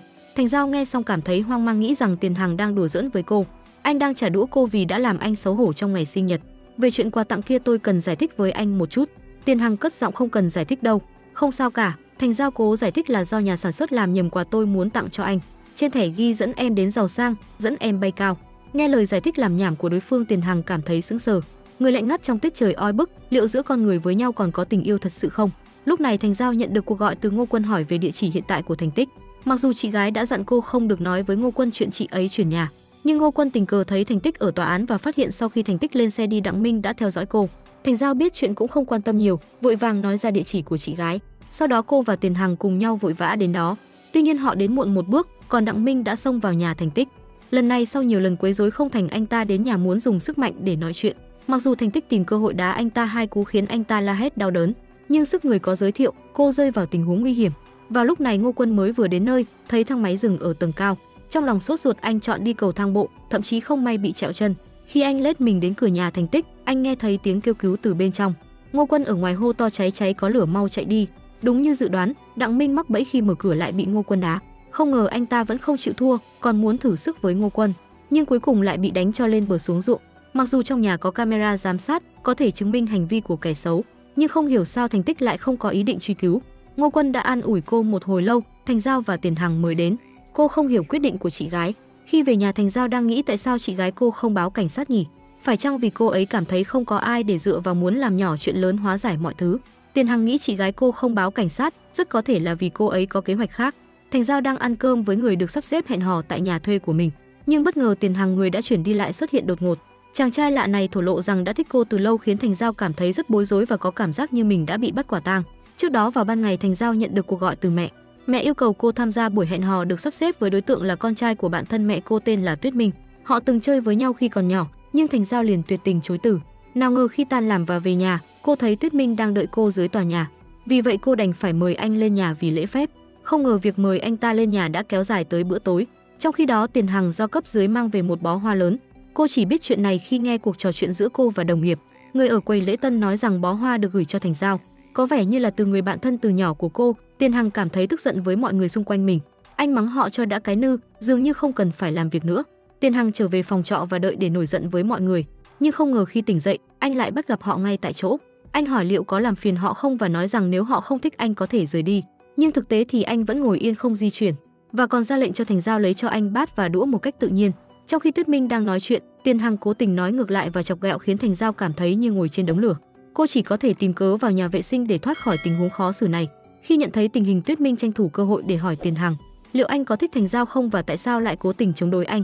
Tuyết Minh đặt nghi vấn liệu Thành Giao có làm gì để phật lòng Tiền Hằng không, và nếu Thành Giao có vô tình làm phiền anh trong công việc, anh sẽ thay mặt cô xin lỗi. Một tình huống căng thẳng giữa hai người đàn ông tài sắc vẹn toàn và đều liên quan đến Thành Giao. Vừa lúc đó Thành Giao xuất hiện và cuộc tranh cãi giữa hai người đàn ông trở nên kín đáo hơn. Tuy nhiên Tuyết Minh không nản lòng, anh mời Thành Giao đi ăn ngoài trời. Tiền Hằng lại ngẫu nhiên biết được kế hoạch này từ người khác và vội vàng đến để phá hoại buổi hẹn. Tiền Hằng chỉ trích việc họ dùng chung đồ ăn, đề cập đến rủi ro của vi khuẩn có thể gây nhiễm trùng. Khi Thành Giao hỏi anh làm thế nào lại có mặt ở đây, Tiền Hằng đáp trả mạnh mẽ, khẳng định quyền của mình được ở đó. Sau đó Tuyết Minh hỏi Thành Giao về kiểu người đàn ông cô thích và Tiền Hằng trả lời thay cô rằng cô thích đàn ông cao trên 1m8, cần có kiến thức, kinh nghiệm và trải nghiệm. Tiền Hằng tự xưng là bạn trai của Thành Giao. Bữa ăn lúc này không khí có phần hơi ngột ngạt. Tuyết Minh nhanh chóng rời đi.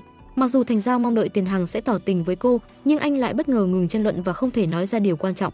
Thành Giao tự ti khi nghĩ rằng một người xuất sắc như Tiền Hằng làm sao có thể thích cô. Sau khi hiểu lầm được giải quyết, Tiền Hằng vẫn cảm thấy không hài lòng. Anh đanh đá yêu cầu Thành Giao phục vụ anh trong 3 ngày để bồi thường cho tổn thất tinh thần mà anh phải chịu. Tiền Hằng giải thích rằng anh không biết về sự nhầm lẫn giữa Thành Giao và người giao hàng. Anh chắc rằng sự hiểu lầm của anh dựa trên sự không biết chứ không phải ác ý. Do đó anh yêu cầu Thành Giao phải tuân theo quyết định của mình. Thành Giao nghĩ rằng cô chỉ cần chịu đựng trong 3 ngày, mà không biết rằng sự xuất hiện của người đàn ông mà mẹ cô sắp xếp hẹn hò đã khiến Tiền Hằng cảm thấy một mối đe dọa lớn. Trong tình trạng khẩn cấp này, Tiền Hằng quyết định tìm kiếm sự giúp đỡ từ cộng đồng mạng. Anh quyết định chiếm hết thời gian của Thành Giao, người mà anh gọi là trợ lý nhỏ, bằng cách sử dụng 3 ngày theo thỏa thuận đã đạt được. Trước đó anh yêu cầu Thành Giao làm việc nhà cho mình, tất tần tật từ A tới Ớ, bao gồm việc dọn dẹp và tập luyện kỹ năng thực hành của cô. Thành Giao phải làm việc dưới cái nắng gắt, làm sạch hồ bơi và lau chùi cửa kính đến mức cô gần như kiệt sức. Ngày hôm sau, Tiền Hằng thay đổi cách tra tấn bằng cách yêu cầu cô chơi trò ném bóng rổ để giành lấy một con thỏ bông.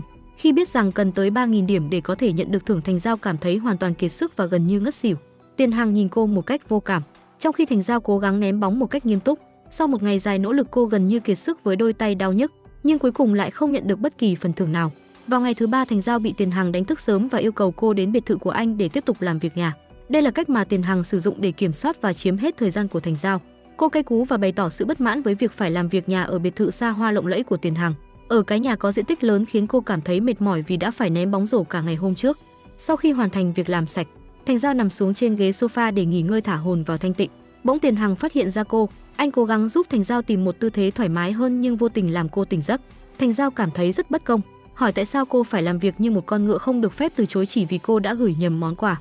Thành Giao bày tỏ sự tự trách vì đã gửi nhầm quà cho anh sếp ngu ngơ của mình. Cô quyết định từ bỏ công việc của mình và cô nói rằng cô muốn trở thành một luật sư giỏi, không phải để bị Tiền Hằng sai bảo. Cô tuyên bố từ chức đầy cảm xúc và thất vọng. Tiền Hằng vội giải thích với Thành Giao rằng anh không cố ý làm cô mệt mỏi, mà thực sự là vì anh thích cô. Thành Giao ban đầu không thể tin được và cảm thấy như anh chàng này đang cố đùa cợt với cô. Tuy nhiên khi nhìn vào ánh mắt chân thành của Tiền Hằng, bỗng trái tim của cô đập rất chi là bất thương. Này không phải yêu thì là gì cơ chứ? Cô cảm thấy lo lắng không biết phải phản ứng như thế nào. Thành Giao chưa đồng ý cũng chưa từ chối. Cô chỉ ngồi một mình trên giường suy nghĩ về lời Tiền Hằng nói và lo lắng về cách đối mặt với anh vào ngày hôm sau. Ngày hôm sau, Tiền Hằng không xuất hiện ở công ty, nhưng tại đây có mối quan hệ tình cảm giữa đồng nghiệp của mình còn ảo ma Canada hơn, đó là Phi Vũ và Đàm Dĩnh. Thành Giao ngạc nhiên vì không ngờ rằng một mối quan hệ tình cảm trong văn phòng lại có thể phát triển mạnh mẽ như vậy. Nhìn thấy sự ngọt ngào sô cô la kẹo mút của họ khiến cô cũng cảm thấy hoang mang tột độ. Thành Giao đoán rằng Tiền Hằng có thể sẽ đợi cô ở phòng trọ nên cô quyết định ở lại công ty xem phim một mình và quyết tâm chờ đợi cho đến khi Tiền Hằng rời đi. Tuy nhiên điều cô không ngờ rằng Tiền Hằng lại đến trực tiếp công ty để tìm cô. Tiền Hằng tìm Thành Giao tại công ty và hỏi cô vì sao cô không về nhà. Anh cũng hỏi về phản ứng của cô đối với lời tỏ tình của mình. Trai đẹp với một phong cách lãng mạn tuyên bố rằng anh sẽ làm cho Thành Giao trở thành người hạnh phúc thứ hai trên thế giới, vì khi có cô anh sẽ là người hạnh phúc nhất. Tuy nhiên Thành Giao nhận ra rằng những lời ngọt ngào văn vở của Tiền Hằng chỉ là những lời nói mượn của người khác. Sự ngọt ngào sô cô la kẹo mút của Tiền Hằng bị gián đoạn bởi sự xuất hiện bất ngờ của một người không mong muốn, người đã làm gián đoạn quá trình chờ đợi cờ rút đồng ý. Tiền Hằng rất sốt ruột và phải mất đến 4 lần để đuổi người đó đi. Dù vậy Thành Giao vẫn không thể nói rõ ràng về cảm xúc của mình. Hôm sau, Thành Giao thức dậy với tâm trạng hoang mang khi đối mặt với sự thúc giục của Tiền Hằng tại nơi làm việc. Cô thẳng thắn bày tỏ sự bối rối của mình vì cảm xúc của Tiền Hằng đến quá đột ngột. Tiền Hằng nghe thấy điều này trở nên lo lắng và bối rối. Anh một lần nữa bày tỏ tình cảm của mình với Thành Giao. Mặc dù Thành Giao không trả lời bằng lời nhưng cô đã phản ứng bằng hành động. Cô hôn lên má Tiền Hằng. Anh liền cảm nhận được một cảm giác hạnh phúc tràn ngập trong lòng. Tuy nhiên chỉ vài giờ sau anh lại cảm thấy như bị dội một gáo nước lạnh. Thành Giao đề xuất khái niệm thời gian thử việc. Cô yêu cầu anh phải chứng minh bản thân trong vòng 1 tháng tới, không được có thái độ kiêu ngạo như một ông chủ, không ép buộc và không liên tục đe dọa cắt giảm lương. Tiền Hằng đồng ý với yêu cầu của Thành Giao nhưng hỏi về quyền lợi của mình trong quan hệ này, chẳng hạn như nếu anh muốn quay lại sống cùng cô. Thành Giao giải thích rằng trong thời gian thử việc anh không có nhiều quyền lực. Khi anh đề cập đến việc hẹn hò, Thành Giao cho biết cô sẽ đến đúng hẹn. Hai người bắt đầu cuộc sống ngọt ngào cùng nhau, tình tứ mỗi khi có cơ hội dù ở đâu. Tiền Hằng, người từng là một ông chủ độc đoán và hà khắc với nhân viên, nhưng nay lại tự phạt mình sau khi tỏ tình thành công. Có lẽ giờ anh ấy đã ở một cương vị khác khi bị con quỷ tình yêu bám vào. Tiền Hằng thể hiện sự hối tiếc về việc đã khiến Thành Giao khóc khi yêu cầu cô dọn dẹp nhà cửa. Trước đây anh nói rằng giờ đây Thành Giao có thể chỉ huy anh. Tiền Hằng đảm nhận công việc dọn dẹp nhưng do không quen với công việc nhà, anh liên tục làm vỡ ly và đĩa khiến Thành Giao lo lắng. Khi mối quan hệ tình cảm của họ được xác nhận, thì trong nhóm bạn của công ty Quân Hằng chỉ còn lại Bao Duệ là người độc thân vui tánh. Mặc dù Phi Vũ và Đàm Dĩnh rõ ràng đã xác nhận mối quan hệ của họ, Bao Duệ vẫn nhất quyết không tin và cho rằng họ chỉ đưa ra lý do để không tham gia các buổi tụ tập. Thành Giao quyết định không công khai mối quan hệ của mình và vẫn giữ kín chuyện tình cảm ở công ty. Trong khi đó, Tiền Hằng, người không có nhiều kinh nghiệm trong chuyện tình cảm, luôn đặt bạn gái lên hàng đầu. Anh thậm chí còn không biết cách hôn đúng cách do thiếu kinh nghiệm tình trường. Tiền Hằng khiến bạn gái không ngừng cười vì cách hành xử ngượng ngùng của mình. Tổng tài 1m8, kiến thức, kinh nghiệm và trải nghiệm đầy mình nhưng lại cảm thấy căng thẳng khi đi hẹn hò. Anh còn chỉnh trang áo quần cẩn thận, ngay cả khi đứng dưới nhà của bạn gái vì lo sợ sẽ mất lịch sự. Khi Thành Giao lên xe của Tiền Hằng, cô ngửi thấy một mùi hương đặc biệt giống như mùi của dầu gội đầu. Tiền Hằng cố gắng phủ nhận và tỏ ra rất lo lắng. Bất ngờ anh nhận được cuộc gọi từ Ngô Quân, cậu bạn thân, nói về loại nước hoa mà anh đã giới thiệu cho anh. Nó được hỗn hợp mùi của chanh và cây bách, mang lại một mùi hương mặn mà và gợi cảm quyến rũ mọi ánh nhìn. Thành Giao hỏi Tiền Hằng tại sao anh lại ra mồ hôi nhiều như vậy. Câu hỏi này lại khiến anh cảm thấy càng ngượng ngùng hơn. Tình huống còn trở nên khó xử hơn khi họ quyết định chọn một trung tâm mua sắm làm địa điểm hẹn hò. Trước khi họ kịp nắm tay nhau, họ đã bị nhân viên bán hàng làm phiền. Khi họ đang ở trung tâm mua sắm, họ được mời tham gia một cuộc khảo sát về áp lực của người lớn. Tiền Hằng sau khi hoàn thành bảng câu hỏi thì họ nhận được một món quà nhỏ nhưng mà quý. Khi mở quà, Tiền Hằng tỏ ra rất ngạc nhiên nhưng không tiết lộ quà là gì và nhanh chóng thay đổi chủ đề. Thành Giao cố xem vì tò mò và cô đã thấy cái không nên thấy. Hai người dành cả ngày để mua sắm và học hỏi từ các cặp đôi khác như việc tương tác và cho nhau ăn. Khi trở về trời đã tối nhưng Tiền Hằng vẫn không muốn rời đi. Tuy nhiên Thành Giao không dám để anh ở lại qua đêm, lo lắng rằng họ có thể làm điều gì đó quá mức khi tình cảm trở nên sâu đậm. Tiền Hằng cố gắng thuyết phục Thành Giao thêm một lúc nữa nhưng không thành công. Khi mở cửa xe, anh vô tình làm kẹt tay mình. Thành Giao lo lắng hỏi anh có sao không nhưng Tiền Hằng khẳng định rằng mình không sao và nói rằng sẽ về nhà. Thành Giao nhắc anh hãy cẩn thận trên đường về nhà. Tuy nhiên ngày hôm sau anh phóng đại câu chuyện và nói dối bạn gái rằng tình hình trở nên tồi tệ hơn. Khi cô hỏi về tay của anh thì Tiền Hằng nói rằng cảm giác đau ngày càng tăng và anh đã đi bệnh viện. Bác sĩ ở đó đã chẩn đoán là chấn thương mô mềm nghiêm trọng. Thành Giao tin lời anh và lo lắng, chăm sóc Tiền Hằng bằng cách nấu ăn những món anh thích nhất cho anh ăn. Việc dối lừa Sương Sương này khiến anh cảm thấy rất hài lòng. Cô còn nói với anh rằng không nên lái xe và nên ở lại nhà cô qua đêm. Tiền Hằng tuy đã được chăm sóc chu đáo, nhưng thú tính trong anh vẫn không hài lòng. Anh nói rằng mình cảm thấy có mùi trên người và không thể ngủ nếu không tắm vì mắc chứng sạch sẽ. Thành Giao khéo léo đưa cho anh một túi và bọc tay anh lại khiến Tiền Hằng trở nên bối rối, vỡ tan mộng đẹp. Trong lúc cố gắng tắm, Tiền Hằng lại kêu lên vì đau khiến Thành Giao vội vàng đến xem. Cô phát hiện ra rằng Tiền Hằng đã làm tổn thương lưng của mình khi cố gắng cởi áo và giờ đây cần sự giúp đỡ của cô. Thành Giao tin rằng Tiền Hằng thực sự gặp vấn đề khi cố gắng tắm. Anh hỏi cô liệu cô có muốn giúp anh tắm không nhưng Thành Giao nhanh chóng nhận ra anh cười tủm tỉm, biết anh chỉ đang cố gắng lừa cô và từ chối sập bẫy. Tuy nhiên trong giai đoạn họ đang yêu nhau say đắm, họ vẫn không quên việc phát triển bản thân. Tiền Hằng đưa cho Thành Giao hai vụ án để lựa chọn, một vụ tranh chấp bảo hiểm gia đình có giá trị hàng triệu tệ và một vụ viện trợ pháp lý đến nỗi bất ngờ. Thành Giao ấy thế mà lại chọn vụ viện trợ pháp lý vì cô muốn sử dụng kiến thức, kinh nghiệm và trải nghiệm của mình để giúp đỡ nhiều người cần thiết hơn và hy vọng có cơ hội tự mình xử lý một vụ án. Tiền Hằng không cố gắng thuyết phục cô thay đổi quyết định, nhưng anh cảnh báo Thành Giao về những rủi ro tiềm ẩn của vụ án hỗ trợ pháp lý, bao gồm nguy cơ bị quấy rối. Anh nhấn mạnh rằng cô cần phải hết sức cẩn thận. Anh cũng bày tỏ rằng nếu chi phí cho vụ án không đủ, anh sẽ sẵn lòng hỗ trợ. Thành Giao rất vui mừng và hỏi liệu cô nên nhận tiền qua ngân hàng, WeChat hay cần phải mở một tài khoản ngân hàng mới. Tuy nhiên Tiền Hằng chỉ đùa giỡn với cô. Thành Giao sau đó phát hiện ra rằng vụ án cấp dưỡng mà cô lựa chọn dù ban đầu có vẻ đơn giản nhưng thực tế lại phức tạp hơn nhiều. Cô gặp một người phụ nữ không đòi tiền cấp dưỡng từ chồng cũ của mình mà lại từ cha đẻ của đứa trẻ, người không phải là chồng cũ của cô. Thành Giao hiểu rằng vụ án này sẽ rất khó khăn. Mặc dù vậy, tình hình phức tạp của vụ án không ảnh hưởng đến mối quan hệ giữa cô và Tiền Hằng. Họ giữ mối quan hệ tình cảm sô cô la kẹo mút của mình một cách bí mật và tiếp tục hẹn hò một cách lãng mạn và đầy vô tri. Nhưng lúc gay cấn luôn bị đồng nghiệp cản trở và việc họ chia sẻ ly trà sữa đầu tiên sau khi hẹn hò. Khi họ đang chuẩn bị trao nụ hôn ngọt ngào thì sự xuất hiện của đồng nghiệp đã phá vỡ khoảnh khắc hạnh phúc. Hẹn hò ở công ty thật sự bất tiện cho đôi trẻ. Ngô Quân nhận được thông tin vị trí từ Thành Tích nhưng không hề có bất kỳ phản hồi nào nên đã nghĩ rằng cô ấy lại bị chồng cũ bắt cóc. Thấy vậy anh vội vàng đến cứu nguy. Khi đến gần vị trí định vị, anh ta nghe thấy tiếng kêu cứu thảm thiết của cô ấy. Ngô Quân lo lắng vô cùng nhặt lấy một cây gậy gần tường và lao vào. Không ngờ khi anh ta vung gậy về phía kẻ xấu, bất ngờ một con chuột chạy ra khiến họ hoảng loạn chạy tự kết liễu đời mình. Hóa ra Thành Tích gửi vị trí cho anh ta vì cô ấy vừa nhận một vụ án trợ giúp pháp lý mới muốn nghe ý kiến từ anh. Sau đó để hiểu rõ hơn về vụ án từ người ủy thác, cô ấy đã chuyển điện thoại sang chế độ im lặng nên không trả lời tin nhắn của Ngô Quân. Nhờ vậy mà tạo ra hiểu lầm đẹp này. Tuy nhiên mặc dù chàng trai này hèn nhát nhưng vẫn dám một mình lao vào trong bóng tối để cứu người. Hành động dũng cảm đầy sự chân thành của anh đã khiến Thành Tích rất cảm động trong lòng. Cô đang muốn mở lời đồng ý với lời theo đuổi của Ngô Quân nhưng không ngờ lại bị anh ta ngăn lại. Anh nói rằng môi trường ở đây không phù hợp, hãy tìm một nơi tốt hơn để nói chuyện vào một ngày khác. Kết quả ngày hôm sau khi ra khỏi tòa án, Ngô Quân phát hiện ra rằng tài xế đưa đón mình lại biến thành một cô gái xinh đẹp và dịu dàng. Thành Tích nói với tài xế cô muốn đưa bạn trai đi ăn nên ông ấy đưa chìa khóa xe cho cô. Giờ đây sau khi chờ đợi một thời gian dài thì Ngô Quân đã được trả lại quả ngọt sau nhiều ngày ươm chồng. Anh ta nắm lấy cơ hội để khoe với Tiền Hằng, cho anh ta xem cà vạt của mình, nói rằng cách thắt này rất tinh tế và do Thành Tích tỉ mỉ thắt. Tuy nhiên anh bạn thân trông có vẻ khinh thường, đây là văn phòng của tôi không phải là mạng xã hội của bạn. Bạn đang khoe tình yêu ở nơi sai lầm. Nhưng Ngô Quân không biết Tiền Hằng đã sớm thoát khỏi cuộc sống độc thân.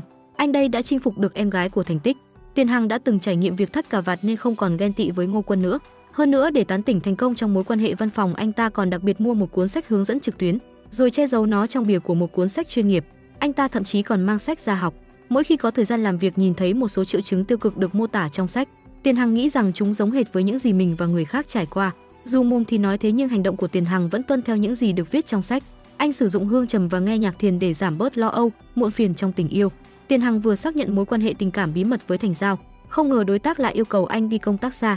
May mắn là bạn gái của anh cũng rất là tâm lý. Cô cho phép anh khi nhớ đến cô ấy có thể nhìn thấy cô qua camera trong phòng khách. Nhưng khi đến nơi anh mới phát hiện ra luật sư đại diện liên kết là Lương Y Nhiên, một người thích mình. Ngô Quân nhắn không cần cảm ơn tôi, chúc cậu tình yêu như tên lửa. Chỉ khi đó Tiền Hằng mới nhận ra mình đã mắc lừa lớn, nhưng việc đã lỡ nên cũng đành thôi, anh chỉ có thể chấp nhận lỗi lầm. Anh chờ đến giờ nghỉ mới gọi điện giải thích cho Thành Giao, nhưng chỉ nghe thấy tiếng bíp báo đang trong cuộc gọi. Vì thế anh mở camera trong sự bối rối khi biết cô hỏi ai đó có ảnh hưởng đến khả năng có con không. Ý cô là khi hai người quan hệ có thể ảnh hưởng không? Tiền Hằng liền hỏi Thành Giao bạn đang làm gì vậy? Nếu cô muốn mối quan hệ của họ tiến triển nhanh hơn thì có thể trực tiếp nói với anh. Tiền Hằng hoảng hốt nghĩ rằng bạn gái nghi ngờ anh ta không giỏi chuyện ấy. Chỉ sau khi Thành Giao giải thích anh mới nhận ra mình đã hiểu lầm. Vụ án trợ giúp pháp lý mà Thành Giao nhận là vụ của Lâm Phượng Quyên, người đã bị say rượu trong buổi họp lớp và đã quan hệ trong tình trạng không tỉnh táo với Lô Kiệt. 1 tháng sau cô phát hiện mình mang thai, nhưng khi đứa bé ra đời cô nhận ra nó không phải con của chồng cũ. Gia đình cô cũng cắt đứt quan hệ với cô. Bây giờ đứa trẻ được chẩn đoán mắc bệnh tim bẩm sinh và cô không còn khả năng chi trả cho ca phẫu thuật và liệu pháp. Vì vụ kiện sẽ mất nhiều thời gian và công sức, không thể chờ đợi chi phí phẫu thuật cho đứa bé. Thành Giao đề nghị giải quyết thông qua thương lượng. Khi cô gọi Lô Kiệt đến, anh ta lại không chịu nhận đứa bé là con mình. Đã thế còn tuyệt tình trả lời: phải tôi đã ngủ với cô, nhưng làm sao biết cô đã ngủ với ai nữa. Tên rách năm củ này không chỉ từ chối nhận đứa bé là con mình mà còn không chịu thực hiện xét nghiệm ADN. Hắn chỉ vứt lại cho Lâm Phượng Quyên 5 triệu để xua đuổi cô. May mắn là Thành Giao đã ghi lại được những lời nói của anh ta. Mặc dù quan tòa không thể bắt buộc anh ta thực hiện xét nghiệm ADN, nhưng nếu đối phương không thể chứng minh đứa bé không phải là con ruột mình, thì Lâm Phượng Quyên có cơ hội chiến thắng trong vụ kiện. Không ngờ Lô Kiệt, kẻ tổn thương, lại thuê kẻ muốn tổn thương người khác là luật sư Đặng Minh làm luật sư đại diện. Chỉ cần một bằng chứng y tế từ bệnh viện là đã khiến cô tạm thời không thể phản bác. Trong lúc Lâm Phượng Quyên tức giận tại tòa, luật sư Đặng Minh bào chữa thân chủ của tôi, ông Lô. Thật sự rất không may, theo chẩn đoán của bệnh viện thì ông ấy bị một căn bệnh không thể có con cái. Lâm Phượng Quyên cho rằng đó là giả mạo và xé kết quả. Như vậy cô đang phạm tội coi thường tòa án với thái độ cảm xúc của mình. Thành Giao cũng bị Đặng Minh cà khịa. Nếu tôi thuê một luật sư mà người đó không làm gì cả, chỉ đứng bên cạnh mà ngây người thì tôi cũng sẽ điên lên mất. Thành Giao không muốn thua kém Đặng Minh và đồng thời muốn đòi lại công lý cho Lâm Phượng Quyên. Thành Giao nghi ngờ Lô Kiệt làm giả tài liệu và dự định cùng đồng nghiệp giả vờ là cặp vợ chồng không muốn có con đến bệnh viện đã đưa ra chẩn đoán hy vọng tìm ra bằng chứng liên quan. Không ngờ mở lời lại gây ra hiểu lầm lớn, suýt nữa làm Đàm Dĩnh sợ chết khiếp. Tuy nhiên khi Vũ Phi tìm hiểu trên mạng, anh phát hiện ra Lô Kiệt là một trong những cổ đông của bệnh viện đó. Không ngờ làm tăng nghi ngờ việc anh ta làm giả tài liệu, nhưng điều này cũng khiến việc tìm kiếm manh mối tại bệnh viện trở nên khó khăn. Khi biết Thành Giao tiếp tục điều tra Lô Kiệt từ nguồn thông tin của trợ lý, cảm thấy rất hoảng loạn. Đặng Minh liên tục an ủi bảo anh ta yên tâm. Lý do anh ta cao ngạo như vậy là vì anh ta đã yêu cầu trợ lý tìm người đăng một số bài viết mơ hồ trên mạng bôi nhọ Phượng Quyên, một luật sư giỏi biết cách sử dụng pháp luật và dư luận. Thành Giao và những người khác nhanh chóng phát hiện ra các tin tức liên quan, lập tức đoán ra là do Đặng Minh làm. Cảm thấy vô cùng phẫn nộ, và điều còn tồi tệ hơn là một số người còn tiết lộ địa chỉ nhà của Lâm Phượng Quyên. Cư dân lân cận đều tụ tập trước cửa nhà của Nguyên Đơn thể hiện sự công lý mà họ tin là đúng. Việc làm khi bị dư luận dắt mũi của họ khiến Lâm Phượng Quyên trở nên hoảng loạn và quyết định không tiếp tục phụ kiện nữa. Thành Giao nghe tin liền lên đường đi thăm Nguyên Đơn, đồng thời yêu cầu Đàm Dĩnh giúp chụp ảnh và thu thập chứng cứ, nhờ Vũ Phi soạn thảo thư. Luật sư chuẩn bị kiện những kẻ phao tin đồn và bôi nhọ. Trong khi đó, Thành Tích nhận được cảnh báo từ Đặng Minh, lo lắng cho em gái mình nên ngay lập tức liên hệ để hỏi cô đang làm gì. Sau đó khi em gái cô trong quá trình bảo vệ Lâm Phượng Quyên bị người dân tức giận phun sơn, Thành Tích và Ngô Quân cùng cảnh sát kịp thời đến ngăn chặn, tránh cho tình hình trở nên tồi tệ hơn. Thành Giao sẽ không bỏ cuộc, cô muốn dùng nghề nghiệp của mình hết sức mình để giúp đỡ cô ấy. Ngô Quân phàn nàn, cô thật giống như Tiền Hằng đã nhập vào người. Những lời cô đang nói bây giờ giống hệt như những gì Tiền Hằng nói khi còn ở đại học. Và sau đó để tránh Lâm Phượng Quyên tiếp tục bị quấy rối và đánh đập, Thành Giao và nhóm của cô đã giúp Lâm Phượng Quyên tìm một khách sạn và thuyết phục cô quyết định tiếp tục vụ kiện. Mặt khác, Tiền Hằng đang đi công tác ở nơi khác. Khi nhận được tin nhắn từ Đàm Dĩnh thông báo bạn gái mình bị bắt nạt, anh ta lo lắng vô cùng. Cứ thế mà bỏ mặc công việc để liên hệ với Thành Giao. Khi Tiền Hằng đang đi công tác video call với bạn gái và nghe cô ấy nói em nhớ anh, Tiền Hằng liền vội vàng yêu cầu trợ lý mua vé máy bay nhanh nhất. Tiền Hằng liền trở về và gặp bạn gái. Vào tối hôm đó họ gặp nhau và ôm lấy nhau bù đắp những ngày xa nhau. Không ngờ Bao Duệ, người bình phong giữa hai người, lại xuất hiện đột ngột. Khi Thành Giao nói cô muốn đi đến ga tàu điện ngầm, Bao Duệ nói đúng lúc anh ta cũng đi ngang qua đó. Tiền Hằng đổi ý nói muốn đi ăn, nhưng Bao Duệ cũng đúng lúc đói bụng. Điều này khiến Tiền Hằng và Thành Giao phải nắm tay nhau một cách lén lút khi gặp kỳ đà cản mũi ác nhân này. Thậm chí ngay cả khi họ ở cùng nhau cũng không yên ổn, khi họ đang nắm tay nhau thì suýt chút bị phát hiện. Cặp đôi yêu nhau trong bí mật suýt nữa đã bị hù dọa chết khiếp. Tuy nhiên sự xuất hiện của Bao Duệ cũng có lợi của nó, anh ta bất ngờ nhận ra đã mất ví, nhớ lại là mình đã làm rơi ở sân bay và yên tâm nói rằng sân bay có camera. Ngày mai tôi đi một chuyến là có thể tìm lại được. Lời nói này đã làm sáng lên con đường phía trước của Thành Giao, khiến cô nhớ lại lần đầu tiên ra tòa đã thấy Lô Kiệt vứt ly dùng một lần vào thùng rác, mà tòa án thì luôn có camera ghi hình. Thành Giao biết vụ án của Lâm Phượng Quyên có hướng đi mới rồi và nhanh chóng rời đi, bỏ lại Tiền Hằng và Bao Duệ. Lời nịnh nọt của Tiền Hằng khiến anh ta gần như muốn sụp đổ. Trong khi Thành Giao vẫn bận rộn với công việc, Tiền Hằng ngồi chờ trong phòng khách, chờ mãi đến khi ngủ gục. Khi Thành Giao nhớ ra bạn trai mình vẫn ở phòng khách, cô vừa đắp chăn cho anh ta thì anh ta đã tỉnh dậy. Tiền Hằng bắt đầu bảo vệ người yêu, anh nói với Thành Giao rằng dù vụ án có phức tạp đến mấy anh cũng sẽ giải quyết cho cô. Anh không muốn bạn chịu áp lực công việc nhưng không muốn trở thành gánh nặng của anh. Cô muốn mình có thể vượt qua vụ án này, đã 1 giờ đêm rồi anh nên ngủ sớm. Dưới yêu cầu của bạn gái thì anh cũng đành miễn cưỡng trở về phòng đi ngủ và ngày hôm sau lại bay đi công tác. Không ngờ khi mở hành lý ra anh thấy thuốc cảm do bạn gái chuẩn bị. Tình yêu đôi khi được vun đắp từ những điều nhỏ nhặt như thế. Tiền Hằng không kìm được mà mỉm cười, tuy nhiên cảnh này lại rơi vào mắt của Lương Y Nhiên. Vì thế khi Tiền Hằng và Ngô Quân đang gọi điện thoại, Lương Y Nhiên cố ý ra gọi anh, lúc này Tiền Hằng cho rằng đối phương đang cố tình gây ra sự hiểu lầm. Trong khi đó phía Thành Giao thì đang tiến hành phiên tòa lần thứ 2. Tận dụng thời gian chờ đợi trước phiên tòa, cô cố tình tỏ ra yếu thế trước khi phiên tòa xử vụ kiện bắt đầu.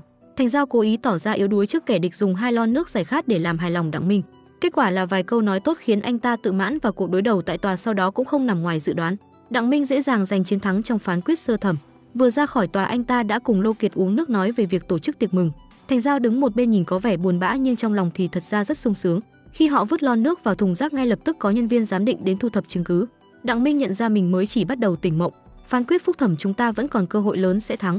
Chúng ta sẽ sớm có kết quả giám định ADN cha con. Với bằng chứng mới này Đặng Minh mới hiểu kế hoạch của cô.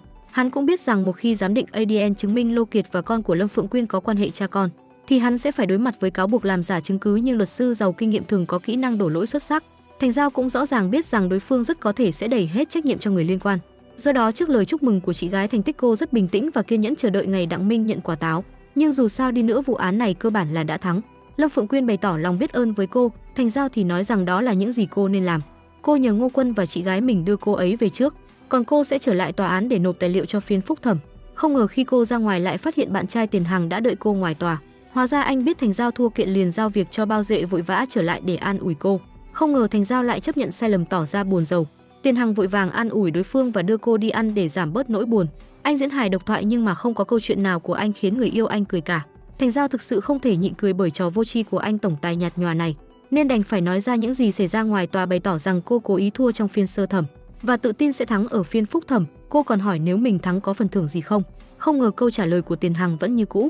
Anh đã nghĩ ra rồi, chắc chắn em sẽ rất thích. Anh sẽ giúp em học thuộc thêm luật. Thành Giao lập tức tỉnh liền quý dị. Cô đành phải thay đổi lời nói và bày tỏ việc thắng kiện là trách nhiệm của mình, là không cần phần thưởng.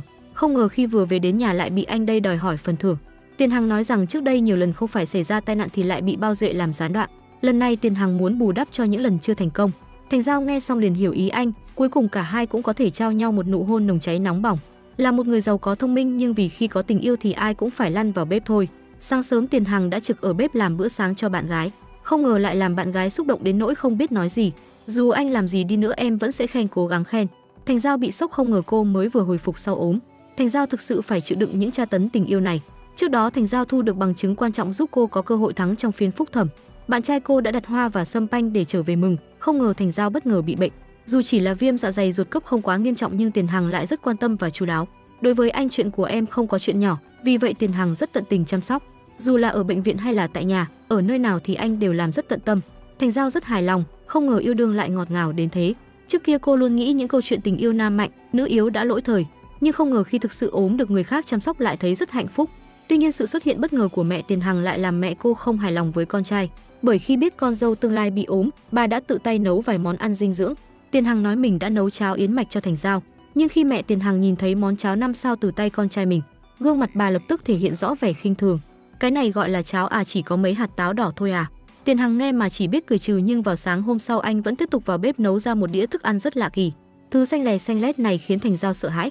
Tuy nhiên để không làm giảm lòng hăng say của bạn trai, cô cũng đành nhanh chóng chuyển mục tiêu và chọn các món ăn khác như bánh gối chiên. Sau đó là một trận khen không ngừng, nhưng trên bàn ăn chỉ có món xanh lè do Tiền Hằng tự tay làm. Các món khác đều là đồ ăn mang về, dưới sự yêu cầu liên tục của anh. Thành Giao đành cắn răng ăn một miếng rồi không chịu nổi vội vàng bỏ chạy. Sau khi khen ngon thì Tiền Hằng cũng tự thử một miếng rồi nôn theo. Lương Y Nhiên vẫn hoàn thành vụ án ủy thác ngoại thành trở về nhận được lời mời từ Ngô Quân. Dù không ngay lập tức chấp nhận lời mời vào làm việc tại công ty Quân Hằng nhưng đã bày tỏ sẽ cân nhắc kỹ lưỡng. Mặt khác Thành Giao nhận được lá cờ khen ngợi từ Phượng Quyên được Tiền Hằng công khai khen ngợi, còn có cơ hội đại diện cho tập đoàn Thái Thành giải quyết vụ tranh chấp ủy thác, cộng thêm chuyến đi xây dựng đội nhóm sắp tới của công ty. Thành Giao cảm thấy nhẹ nhàng như thể đang ở trong lọ mật ong, trò chuyện với bản thân mà tâm trí lại lơ là, đầu óc đầy ý nghĩ mơ mộng. Thành Giao muốn đi spa toàn thân cho nó oách xà lách. Bạn thân nghi ngờ Thành Giao có vấn đề, Mộng Đình nghĩ rằng cô đang thay đổi vì Tiền Hằng, nhưng Thành Giao dĩ nhiên không dám thừa nhận, chỉ nói rằng mình sắp đi du lịch. Đúng lúc này Tiền Hằng gọi điện mời cô đi siêu thị và họ cùng nhau chuẩn bị cho chuyến đi xây dựng đội nhóm sắp tới. Cả hai tình cảm khiến cả siêu thị ghen tị, anh đẹp trai còn em thì đẹp gái thì ai mà độ cho được. Tiền Hằng thật biết lợi dụng cơ hội, vừa tổ chức xây dựng đội nhóm vừa hẹn hò với bạn gái. Ai ngờ lại vô tình lộ chuyện tình cảm. Tiền Hằng, em thích anh khi không thể giấu giếm được nữa. Tiền Hằng chỉ có thể thừa nhận mối quan hệ của họ, nhưng cũng không quên cảnh báo bộ ba bóng bóng bang bang kia giữ bí mật. Trước đó sau khi hai người đến siêu thị mua sắm xong, Tiền Hằng lén lút lấy ra một hộp nhỏ bí ẩn, mà bên trong là gì thì các bạn cũng biết rồi đó, nên là anh ta cũng vội vàng cất giấu vào vali. Trong khi đó Thành Giao lại lấy ra một chiếc váy hơi hở hang, tưởng tượng những cảnh hot hòn hot sẽ xảy ra sau chuyến đi xây dựng đội nhóm. Lúc đầu còn do dự, không ngờ bạn trai bất ngờ xông vào. Em đang giấu cái gì đó baby, trông cũng đẹp đấy. Thành Giao tức thì cảm thấy vô cùng xấu hổ, giật lại chiếc váy và đuổi anh ta ra ngoài. Hôm sau mọi người xuất phát đi xây dựng đội nhóm từ sáng sớm. Sau khi xuống xe họ mới biết phòng nghỉ là có hạn và ai đến trước sẽ được ưu tiên. Người đến đầu tiên sẽ chiếm hữu một phòng tắm nước nóng sang trọng. Vì vậy mọi người chia thành từng đội. Tần Dĩnh đi được nửa đường thì tình cờ bị trẹo chân. Vũ Phi vừa định ở lại chăm sóc thì Bao Duệ lại nói không bỏ rơi ai. Bao Duệ, nhưng bây giờ các cậu là hai người không tính là bỏ rơi đâu. Ba người tiếp tục đi tiếp, hóa ra họ thấy Bao Duệ phiền toái nên đi đường tắt, quyết tâm giành lấy phòng tắm nước nóng riêng tư. Không ngờ dọc đường cảnh sắc đẹp đẽ, cây hoa đua nở tuyệt trần và họ còn gặp một cây ước nguyện. Thành Giao nghĩ đã đến đây rồi thì nên ước một điều gì đó. Câu được ước thấy chưa biết có linh nghiệm không, nhưng mà vừa ước xong thì trời đổ cơn mưa ngâu. Tiền Hằng nhanh chóng cởi áo khoác ra để che mưa, sau đó chạy trong mưa tìm một khu vườn để trú. Kết quả vì trì hoãn này mà hai người lại vô tình đạt vị trí đầu tiên từ dưới lên. Thật tiếc hôm nay các bạn phải ở lều đấy. Vậy người chiến thắng hôm nay là Bao Duệ. Bao Duệ vui sướng tột độ mời Tiền Hằng ở chung nhưng không may bị từ chối, tạo ra một tình huống khá ngượng ngùng. May mắn anh ta nhanh trí mời Thành Giao bằng việc trả giá 2 vụ án và cuối cùng nhận được sự đồng ý của cô, khiến Tiền Hằng rất không hài lòng. Em thế mà không chống lại được sự quyến rũ của Bao Duệ, chỉ với 2 vụ án đã mua chuộc em rồi. Tiền Hằng giả vờ làm bộ mặt tỏ ra bị tổn thương, thưởng thức sự an ủi của bạn gái bằng lời nói dịu dàng. Anh ta nhanh chóng lộ ra bản chất cáo già, đang chuẩn bị tư thế hôn thì lại bị cuộc điện thoại của Thành Giao phá đám. Vào buổi tối trong bữa tiệc, Ngô Quân theo ý của mọi người một lần nữa mời Thành Tích gia nhập văn phòng luật sư Quân Hằng, nhưng Thành Tích vẫn không đồng ý, chỉ nói rằng nếu có cơ hội sau này sẽ tham gia. Sau bữa ăn là thời gian tự do, mọi người cùng nhau đi dạo chợ đêm. Tiền Hằng đặt hết tâm trí vào Thành Giao, thấy cô quan tâm đến kem liền mời mọi người ăn kem. Thấy cô dừng chân trước gian hàng bông gòn thì anh lại mời mọi người ăn bông gòn. Sau đó tiếp tục mời mọi người thưởng thức táo đường. Thành Giao rất tò mò, làm sao anh biết em thích những thứ này, kem bông gòn và táo đường. Tiền Hằng ngọt ngào nói, nhìn ánh mắt em, nhìn những thứ này anh có thể nhận ra, chỉ cần nhìn là biết em muốn ăn, ánh mắt khi em nhìn anh cũng là ánh mắt đó. Hai người tận dụng cơ hội rời khỏi đoàn, cùng nhau nói chuyện mật ngọt và tìm đến một góc vắng để bắt đầu chủ đề chính. Hai con người giàu tình yêu hôn nhau, bỏ lại người nghèo khổ tình cảm. Bao Duệ lại bị bỏ lại một mình, cô đơn và lạnh lẽo. Anh ta đi tìm và cuối cùng đã làm gián đoạn khoảnh khắc thân mật của đôi chim di. Tiền Hằng cảm thấy không vui, anh nghĩ họ đi xây dựng đội nhóm có thể vui vẻ một chút. Bây giờ chúng ta chỉ có 2 người. Đúng lúc này Tiền Hằng nhận được một cuộc điện thoại quan trọng và không còn cách nào khác, họ phải tạm thời chia tay. Cùng Bao Duệ đi tìm Vũ Phi và Tần Dĩnh, 4 người tụ họp tại quán bar chơi trò thật hay thách, nhưng không ai muốn nói ra sự thật và tất cả đều chọn uống rượu làm hình phạt. Thời gian trôi qua mọi người đều say, Thành Giao còn say đến mức không tìm được nhà vệ sinh, lạc mất mình. Đến khi Tiền Hằng gọi cho Thành Giao hỏi cô ở đâu thì Thành Giao say rượu nói rằng cô ở trong tim anh. Biết cô uống rượu, Tiền Hằng liền gọi cho Bao Duệ. Khi thấy Thành Giao đi nhà vệ sinh hình như đã hơn nửa giờ rồi chưa ra. Mọi người thấy vậy nên cùng nhau đi tìm. Không lâu sau Tiền Hằng cuối cùng cũng tìm thấy Thành Giao, nhưng cũng vì thế mà lộ ra mối quan hệ tình cảm của họ. Sau khi cảnh cáo mọi người không được tiết lộ chuyện này, Tiền Hằng mới đưa Thành Giao trở về phòng khách sạn. Không ngờ anh vừa mới trở về lều chưa kịp nằm xuống, Thành Giao đã theo sau đến. Em nhớ anh cũng nhớ em. Con gái khi say thật mới lộ ra sự đòi hỏi từ người mình yêu. Thế là đêm hôm đó họ đã tâm sự với nhau rất nhiều điều. Thành Giao thức dậy vào buổi sáng tinh mơ, chỉ thấy mình một mình. Cô cũng quên mất chuyện gì đã xảy ra tối qua, hỏi Tiền Hằng nhưng lại được thông báo là không có gì xảy ra. Không khỏi cảm thấy hơi thất vọng, không để đồng nghiệp phát hiện họ ngủ cùng nhau, Thành Giao lại trở về phòng khách sạn. Ai có mà dè lại bị Bao Duệ vô tình nhìn thấy và còn gặp phải Ngô Quân. Ngô Quân hỏi Tiền Hằng làm gì ở đây. Bao Duệ nghĩ đã đến lúc anh phải chuộc lỗi, anh quyết định bảo vệ tình yêu của sếp. Là tôi mời Tiền Hằng đến đây một việc quan trọng liên quan đến việc Thành Tích luật sư gia nhập công ty. Và như thế Bao Duệ đã cứu Tiền Hằng một bàn thua vào phút bù giờ. Trong buổi team building không may phát hiện mối quan hệ giữa Tiền Hằng và Thành Giao. Đàm Dĩnh luôn cảm thấy không yên, trở lại làm việc vẫn còn kể lể với Thành Giao. Vũ Phi cũng vậy, chỉ có Bao Duệ người lúc nào cũng thoải mái lại cảm thấy khâm phục Thành Giao. Không ngờ khả năng thích ứng của Thành Giao mạnh mẽ đến vậy. Từ nhân viên bị đe dọa giờ trực tiếp trở thành bà chủ. Tiền Hằng xuất hiện và bảo giờ cũng có thể sa thải Bao Duệ ngay. Bao Duệ lập tức toát mồ hôi lạnh không biết nói gì. Đàm Dĩnh và Vũ Phi vội vàng thể hiện lòng trung thành, tuyên bố lần trước không thấy gì cả. Sau đó Tiền Hằng nói với Thành Giao rằng tối nay có việc ở nhà. Bố anh yêu cầu anh về nhà một chuyến, vì vậy anh không thể đi cùng cô. Không ngờ Thành Giao cũng nhận được cuộc gọi từ bố bảo cô đi xem kịch hay. nói rằng tối nay nhất định phải giành được bạn cùng bàn thời học sinh đầy kỳ quái kia. Kết quả đến bữa trưa ăn đồ ăn mang về, Bao Duệ cuối cùng cũng biết hóa ra Vũ Phi thực sự đang hẹn hò với Đàm Dĩnh. Lúc xây dựng đội 5, Đàm Dĩnh giả vờ bị trẹo chân chỉ là để ở lại với Vũ Phi lâu hơn một chút. Sự quan tâm của Vũ Phi dành cho Đàm Dĩnh đã sớm vượt qua mức độ của đồng nghiệp bình thường. Lúc này Bao Duệ cảm thấy lòng đầy u uất. Vào buổi tối, Tiền Hằng và Thành Giao đến một nhà hàng cùng một lúc. Tiền Hằng đi sau vội vàng gọi bạn gái lại hỏi cô ấy ăn mặc đẹp như vậy để gặp ai. Biết được cô ấy mượn quần áo của chị gái để đi ăn tối với bố thì Tiền Hằng mới yên lòng. Thành Giao nói rằng cô ấy cũng đến để ăn tối với bố nhưng không ngờ rằng phòng riêng họ đặt lại là cùng một phòng. Cuộc trò chuyện từ bên trong phòng cũng khiến họ cảm thấy đau đầu. Hai người bố cãi nhau không ai chịu nhường ai, mà họ cũng là bạn học cũ cùng nhau ở thời thanh xuân trai trẻ. Cuối cùng cả hai bên gia đình cũng phản ứng lại. Nửa đời người đấu đá, cà khịa lẫn nhau ấy vậy mà giờ lại trở thành thông gia, bởi ghét của nào trời trao của đó mà. Tuy nhiên cuộc tranh cãi của họ chưa dừng lại mà chuyển sang thành đấu võ mồm với nhau. Tiền Hằng vội vàng tách họ ra và tự giới thiệu bày tỏ quyết tâm muốn nhận được sự chấp thuận của cả hai bên phụ huynh. Tuy nhiên cả hai ông bố vẫn không hề có ý định hòa giải hay ai nhường nhịn ai cả. Chỉ đến khi cả hai bà mẹ đều đưa ra chiếc vòng tay mình đang đeo cho hai người con mới phá vỡ được bầu không khí căng thẳng. Nhưng khi ngồi xuống hai người bố lại đâu vào đó, nâng ly vui mừng nhưng miệng thì không ngừng nói luyên thuyên. Cứ thế hai ông bố lại cãi nhau 77-49 hiệp. Miễn là các con vui vẻ tôi không có gì để nói. Nhưng ông bạn bạn cũng có ngày hôm nay đấy. Sau bao nhiêu năm con trai bạn không phải vẫn phải gọi tôi là bố sao? Tiền Hằng và Thành Giao nghe mà lòng dạ không yên.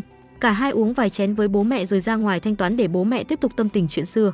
Còn đôi chim di thì nắm tay nhau chạy trốn trước. Sau đó văn phòng luật sư mới đón một cộng sự mới. Ngày đầu tiên đi làm cô gái xinh đẹp ấy đã tặng đồ uống cho tất cả mọi người. Điều đáng kể là mới lần đầu gặp mặt nhưng đã rất quen thuộc với mỗi người trong văn phòng. Sự gần gũi của cô ấy nhanh chóng khiến tất cả nhân viên, ngoại trừ kẻ nịnh hót Bao Duệ thì đều tụng năm tụng bảy quanh cô ấy. Một thời gian trước, Thành Giao và Tiền Hằng đến địa điểm bí mật để nghe nhạc, từ đó quen biết chủ tiệm là lão Trần. Nhưng một số lời ông nói lại khiến Tiền Hằng không hài lòng. Lần đầu tiên bạn đến đây, bạn đã muốn giáo dục pháp luật cho tôi liền đọc một tràng điều luật trong 5 phút. Bạn chịu đựng được không? Tiền Hằng nghe với vẻ mặt hơi ngượng ngùng nên vội vàng kéo Thành Giao đến chọn đĩa nhạc, chọn một bài nhạc thật chill và thưởng thức cùng người mình yêu. Sau đó cả hai đeo tai nghe và cùng lắng nghe, họ tận hưởng niềm hạnh phúc giản đơn của khoảnh khắc này.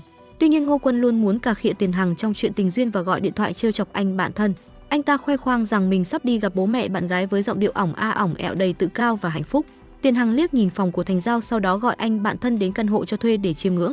Ngô Quân không biết ý đồ của anh ta và vẫn tiếp tục khoe khoang, rồi bảo Tiền Hằng đừng suốt ngày chỉ nghĩ về công việc, nhanh chóng suy nghĩ cho bản thân, nếu không khi bạn bè kết hôn sẽ không còn thời gian chăm sóc cho con cuốn độc thân này nữa. Lời đang bay ra như bổ búa, kết quả là khi thấy Thành Giao bước ra từ trong nhà anh ta liền nín họng liền. Cứ thế anh bạn thân buồn bã đi về mách với người yêu. Từ hồi đi học Ngô Quân cảm thấy mình luôn bị Tiền Hằng áp đảo. Tiền Hằng đạt vị trí thứ nhất và anh ta đạt vị trí thứ hai trong kỳ thi. Sau khi bắt đầu làm việc Tiền Hằng đã thu được danh tiếng, còn anh ta thì làm việc lặt vặt trong công ty. Chỉ có chuyện yêu đương thì anh đây mới có thể cười nhạo Tiền Hằng một chút. Ai có mà dè Tiền Hằng ấy vậy mà còn cao tay tán tỉnh em gái của người yêu anh cơ chứ. Đã vậy còn gặp gỡ bố mẹ bạn gái sớm hơn anh ta một ngày. Ngô Quân cảm thấy rất ủy khuất đến nỗi muốn khóc. Vào thời điểm này Lương Y Nhiên gửi tin nhắn với nội dung rằng cô ấy có thể bắt đầu làm việc ở văn phòng luật sư Quân Hằng vào thứ hai tuần sau. Ban đầu mục đích của việc mời cô ấy đến Quân Hằng là để giúp Tiền Hằng, nhưng đó là trước kia, còn bây giờ anh ta cảm thấy mình chắc chắn sẽ gặp rắc rối. Trong thời gian Tiền Hằng đi học đại học, anh ấy là người nổi bật của trường, cái người mà các bậc phụ huynh hay ví là con nhà người ta, một người mà luôn nhận được nhiều giải thưởng. Còn Lương Y Nhiên cũng như bao cô gái khác, yêu thích màu hồng, cái đẹp và ghét sự lừa dối, và cô ấy cũng ngưỡng mộ anh ấy để có một ngày có thể đứng cạnh Tiền Hằng. Lương Y Nhiên tham gia câu lạc bộ tranh luận và luôn cố gắng hết sức. Cuối cùng cô ấy đã thực hiện được ước mơ của mình. Ngày hôm nay sau nhiều năm đã trôi qua, cô ấy cuối cùng cũng có thể sánh vai cùng anh, bao gồm cả Tiền Hằng và những người khác. Tất cả đều cảm thấy Thành Giao sẽ ghen tị vì Lương Y Nhiên được tuyển dụng. Dù Thành Giao cố giải thích đi giải thích lại rằng không có chuyện đó nhưng không ai tin. Bao Duệ cố tình mời khách cùng với Vũ Phi và Tần Dĩnh an ủi Thành Giao. Họ nói rằng cô ấy là bạn gái của Tiền luật sư, còn Lương luật sư chỉ là đối tác. Họ không cùng một đường đua nên không cần phải buồn. Lời này nói quá đúng, bạn gái chỉ có mình cô ấy nhưng nữ đối tác thì có thể có rất nhiều lời an ủi ngược. Nghe những lời động viên quá tuyệt vời, đến mức Tiền Hằng không nhịn được mà phải ra mặt đuổi họ đi. Nhưng anh ta không hề hứng thú với nồi lẩu nghi ngút khói, chỉ muốn ăn cháo Thành Giao nấu. Thành Giao không chịu nổi sự nũng nịu của anh ta và đành phải đồng ý. Kết quả là khi họ đi, ba người kia lại chạy trở lại tiếp tục chiến đấu. Còn Tiền Hằng trở về nhà thì ôm Thành Giao xin lỗi. Thành Giao liền lặng lẽ đáp, em có phải ngốc đâu, làm sao em có thể ghen vì chuyện này chứ? Em thật sự không ghen chứ? Thật đấy, em chỉ ngưỡng mộ Lương luật sư trong công việc thôi. Thành Giao mới đến công ty đã phát hiện mọi người đều nhìn mình, làm cho cô ấy cảm thấy rất bối rối trong lòng. Lúc nãy ở quầy lễ tân còn có người gọi cô là bà chủ nữa, còn quá đáng hơn là một số đồng nghiệp còn sau lưng bàn tán nói xấu. Cô ấy mới vào Quân Hằng chưa được bao lâu mà đã có thể phụ trách một vụ án lớn như vậy. Có thể vì cái gì? Cô ấy bị tin đồn không đúng làm phiền khiến bản thân chỉ biết ẩn mình tại nhà chị gái cảm thấy rất uất ức trong lòng. Chị gái ngồi kề bên khuyên nhủ, đó là vì em và Tiền Hằng yêu nhau bị đồng nghiệp phát hiện. Một khi em bị gắn mác là bà chủ, khả năng của em sẽ bị phủ nhận. Hiện nay rất nhiều đồng nghiệp đều cho rằng Thành Giao dùng thủ đoạn dựa vào mối quan hệ để thăng tiến, để bịt miệng mọi người. Sau khi suy nghĩ kỹ càng, cô ấy quyết định không làm trợ lý luật sư cho Tiền Hằng nữa. Thành Giao chuyển sang làm dưới quyền của Lương Y Nhiên, nhưng cô ấy không biết tất cả kịch bản này đã được biên hết rồi. Trước đó sau khi Lương Y Nhiên gia nhập văn phòng luật sư Quân Hằng, Ngô Quân đã nắm bắt cơ hội trong bữa tiệc chào mừng nói riêng với cô ấy rằng Tiền Hằng là một người đàn ông thẳng thắn, không hiểu tình cảm nam nữ. Sau này tìm bạn trai nhất định không nên tìm kiểu người như anh ta. Mà Lương Y Nhiên nào có để lời của anh ta vào tai, ngược lại còn tìm cớ thảo luận về vụ án để tiếp cận Tiền Hằng. Khi nghe nói anh sắp đi công tác, cô lập tức đổi chủ đề nhắc nhở anh phải chú ý nghỉ ngơi. Qua từng lời nói, cử chỉ của cô ấy cũng thấy được cô quan tâm Tiền Hằng đến mức nào. Dù rõ ràng cảm nhận được ý muốn xa cách từ lời nói của Tiền Hằng, Lương Y Nhiên vẫn không từ bỏ. Khi sao chép tài liệu tình cờ gặp Thành Giao cũng đang ở đó, cô bắt đầu trò chuyện và vô tình thấy tin nhắn trên máy tính xách tay của Thành Giao. Cả người cô đều sững sờ. Cô không muốn tin rằng Tiền Hằng, người luôn giữ khoảng cách với phụ nữ, lại có thể cùng một nhân viên quèn là Thành Giao. Vì vậy cô bắt đầu tìm hiểu mọi thứ liên quan đến Thành Giao. Trên đời này không có thứ gì bằng giác quan của phụ nữ. Cứ thế cô ta xem từng bức ảnh chụp trong buổi team building. Ánh mắt chan chứa tình yêu của Tiền Hằng luôn dõi theo Thành Giao khiến cô không thể không tin. Một luật sư mới như cô cũng muốn cạnh tranh với tôi sao? Sau khi tắt điện thoại, Lương Y Nhiên cảm thấy không thoải mái trong lòng. Cô tìm cơ hội bắt đầu gây chuyện, chơi trò xảo quyệt. Lương Y Nhiên giả vờ như không cố ý tiết lộ chuyện Thành Giao và Tiền Hằng yêu đương cho Vương Lộ, sau đó tỏ ra như chợt nhận ra mình nói hớ, yêu cầu người kia nhất định phải giữ bí mật, nhất định không được nói ra ngoài. Kết quả là ngay khi cô ấy vừa đi, Vương Lộ lập tức loan tin khắp các hội nhóm của công ty về tình yêu động trời này. Hoàn toàn không ngoài dự đoán của Lương Y Nhiên, năng lực của Thành Giao cũng vì thế mà bị đồng nghiệp nghi ngờ. Tất nhiên cũng có đồng nghiệp muốn nịnh bợ cô ấy. Vương Lộ lên giọng nịnh nọt, sếp còn không nịnh tốt, bây giờ toàn bộ nhân viên của Quân Hằng đều xếp hàng chờ nịnh người ta. Và lúc này Lương Y Nhiên lại nhảy ra giả làm người tốt việc tốt, ngay thẳng lên án hành vi của Vương Lộ. Cũng nhận được cảm tình của Thành Giao, một công mà lại đôi việc. Lương Y Nhiên ngỏ ý mình mới đến Quân Hằng không lâu, thực sự cũng thiếu một trợ lý đáng tin cậy, và cô ta đã mời Thành Giao ngại gia nhập đội của mình. Mặc dù Thành Giao chưa ngay lập tức đồng ý, nhưng sau khi tắt điện thoại và trốn tại nhà của chị gái, cô đã đề cập đến việc này với chị gái mình. Bao Duệ biết được chuyện tình cảm của Thành Giao và Tiền Hằng bị phơi bày, vội vàng thông báo cho Tiền Hằng. Khi phát hiện ra thì anh không thể liên lạc được với Thành Giao và chuyến bay sớm nhất chỉ có vào sáng hôm sau. Tiền Hằng không thể đợi được, đã nhờ Bao Duệ đặt một chiếc xe cho mình và liền từ nơi xa trở về trong đêm. Đến công ty trước và anh nắm tay Thành Giao trước mặt tất cả nhân viên, công khai mối quan hệ của họ. Tôi và Thành Giao là người yêu của nhau. Chính tôi là người đã chủ động theo đuổi cô ấy. Giữa chúng tôi không hề có chuyện gì làm sai lệch công việc. Từ hôm nay trở đi tôi không muốn lại thấy Thành Giao chịu đựng mọi tin đồn và áp lực nữa. Cô gái chủ động chuyển đến bộ phận khác. Ba đồng nghiệp thân thiết của cô đều rất lưu luyến, mặt buồn rầu không nỡ chia tay. Thành Giao nghĩ rằng chỉ cần chuyển đến làm dưới quyền của Lương Y Nhiên sẽ có thể chặn đứng những lời ra tiếng vào. Nhưng không ngờ Lương Y Nhiên khi giới thiệu cô lại nhấn mạnh với hai trợ lý luật sư từng theo đội của mình. Cô ta yêu cầu họ phải chăm sóc tốt cho Thành Giao, nói rằng đây là yêu cầu trực tiếp từ tiền luật sư. Hai trợ lý luật sư lập tức hiểu ý, mọi việc đều tự mình giải quyết, dù Thành Giao chủ động yêu cầu họ cũng không dám làm phiền người khác. Cứ thế Thành Giao cả ngày rảnh rỗi, mà ở không ăn lương thì cũng kỳ, nên đành phải hỏi Lương Y Nhiên xem có việc gì cần mình giúp không. Không ngờ lại bị phái đi làm việc vặt. Tiền Hằng thấy vậy cũng cảm thấy lạ lùng. Khi được biết Thành Giao đến cục giám sát quản lý thị trường để lấy hồ sơ, anh tỏ vẻ không hài lòng. Phía bên ngoài ánh nắng chói chang, Thành Giao mang hồ sơ về, Lương Y Nhiên lại phân công cho cô một đống việc vặt khác, rồi còn đanh đá nhắn thêm một câu, có phải là quá phiền phức không? Thành Giao không tiện nói là phiền, chỉ có thể tự mình chịu đựng. Kết quả là làm việc muộn mới có thể về nhà, may mà vẫn còn bạn trai đẹp đẽ ở nhà nấu nướng chờ sẵn. Người nào đó hôm nay chạy cả ngày nên cần nghỉ ngơi thêm một chút. Đây, ngồi xuống, anh sẽ massage chân cho em. Hai người tâm sự với nhau. Lúc này đồng hồ báo thức trên điện thoại reo lên.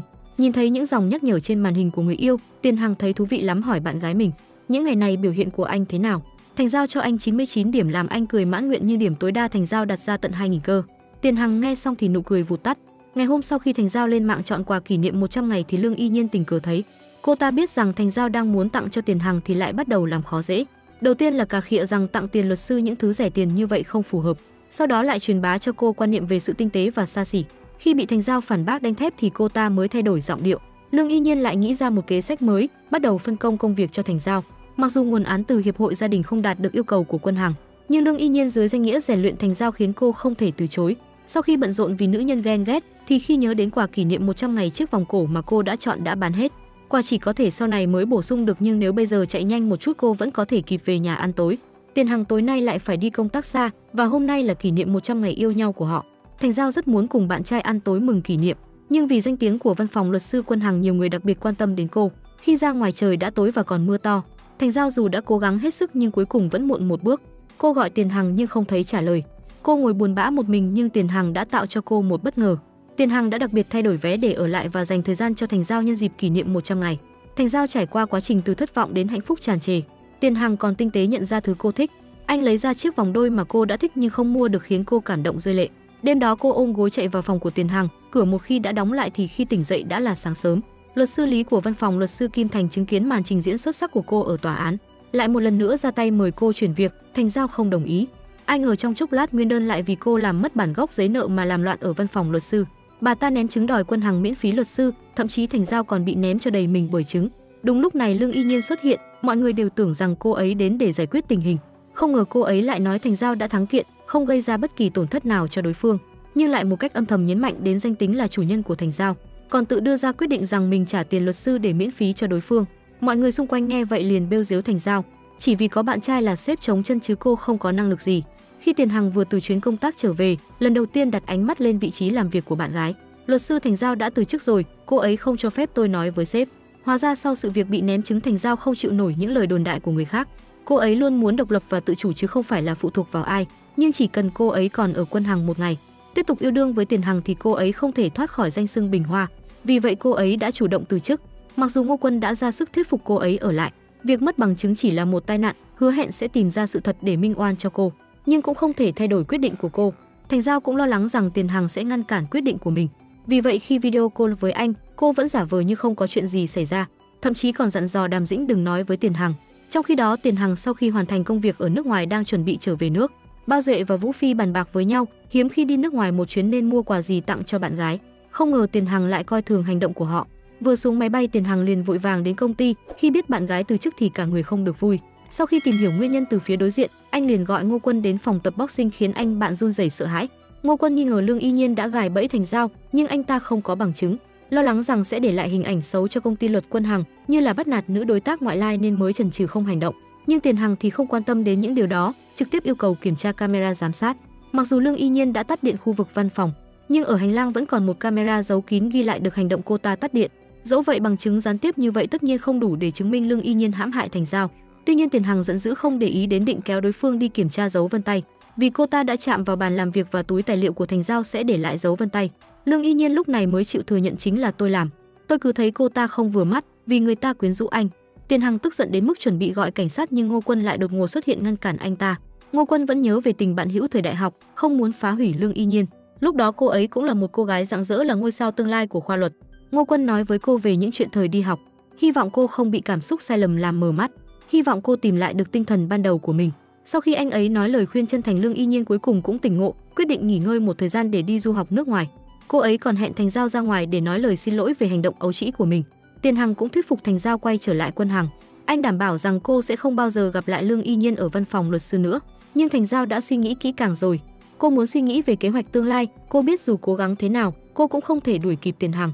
Nhưng cô cũng là người trưởng thành, cô có quyền tự quyết định cho số phận cuộc đời mình. Bên này Ngô Quân đang hẹn hò vui vẻ với bạn gái. Ai có mà dè bè lũ bạn gái cũ kéo tới dội cho anh những gáo nước lạnh còn hơn giá rét Hà Nội. Mới chia tay với tôi chưa được 2 năm, anh đã có người mới. Đây là con cá thứ mấy trong ao của anh đấy. Ngô Quân cảm thấy rất hoang mang, anh đây đã hoàn toàn chia tay với các bạn gái cũ và rõ ràng là bị người ta hãm hại. Và dĩ nhiên không có lửa sao có khói, tất cả những điều này đều là sự trả thù của Tiền Hằng. Vì anh ta nói lời sai lầm khiến Thành Giao tức giận, không biết cách giải quyết nên đã tìm đến Ngô Quân để nhờ giúp đỡ. Khi đợi một thời gian dài mà không nhận được phản hồi từ phía đối phương, và thế là Ngô Quân nhận quả táo từ anh bạn thân. May mắn là họ đều là những người đã trải qua nhiều sóng gió. Những sự cố nhỏ không ảnh hưởng đến mối quan hệ của họ và Thành Giao cũng đã đưa ra quyết định của mình. Cô chọn chấp nhận lời mời của luật sư Lý, chính thức gia nhập văn phòng luật Kim Thành. Luật sư Lý đặc biệt tổ chức một bữa tiệc chào mừng cho Thành Giao, không ngờ Tiền Hằng ghen tuông đột nhiên xuất hiện, rồi ca khịa anh bạn kia đủ lời. Tôi nhớ là trước khi cậu chuyển đến Kim Thành, cậu vừa trải qua 3 trận thua liên tiếp phải không? Nếu biết trước cậu và Thành Giao sẽ trở thành đồng nghiệp, tôi đã bảo họ nhẹ tay một chút rồi. Sau khi làm cho Cố Bắc Thanh phải chịu ám ảnh tâm lý, Tiền Hằng còn công khai mối quan hệ của mình với Thành Giao trước mọi người. Mọi người lúc này mới sáng tỏ ra vấn đề nằm ở bó hoa mà Cố Bắc Thanh tặng. Tiền Hằng thấy Cố Bắc Thanh tặng Thành Giao một bó sao băng, ý nghĩa của hoa sao băng là tình yêu thuần khiết dùng để tỏ tình đấy. Thành Giao giải thích cô và Cố Bắc Thanh chỉ là đồng nghiệp bình thường, mối quan hệ giữa các đối tác. Tiền Hằng nghe lời này từ bạn gái mình thì mới thực sự yên tâm, nhưng Cố Bắc Thanh lại cảm thấy buồn chán, anh đành dùng hồ sơ che mặt không muốn nhìn thấy Thành Giao. Khi anh bị Tiền Hằng bêu giếu sự yếu kém trước đây của mình, ở nhà mẹ của Tiền Hằng biết được con dâu tương lai không vội vàng kết hôn, trong lòng cảm thấy rất lo lắng. Vừa về đến nhà liền khóc lóc la hét, không ngờ lại phát hiện con trai cũng không có ý định kết hôn. Nghe những lời này khiến bà ta gần như suy sụp. Ai ngờ người chồng còn quá đáng hơn.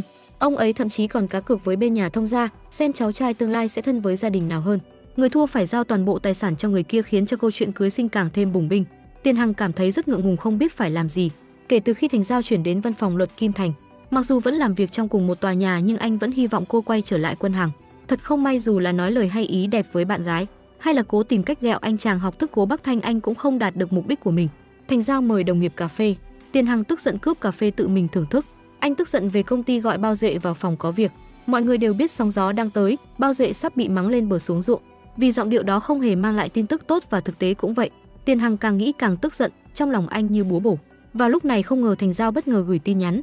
Việc này cứ như là giọt mưa mát lành làm dịu tâm trạng đang bốc hỏa của anh. Nhờ vậy mà giọng điệu nói chuyện với Bao Duệ trở nên mềm mại, yêu thương hơn.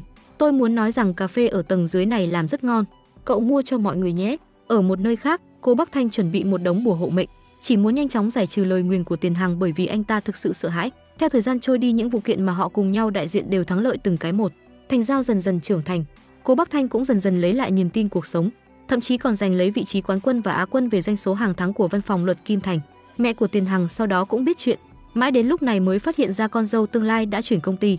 Bà với sự giàu có và quý phái của một quý bà, hành động của bà khiến ai thấy cũng cảm thấy nể phục vì quá keo lì và tái tranh. Bà mang ra bát canh sinh con mà bà nấu.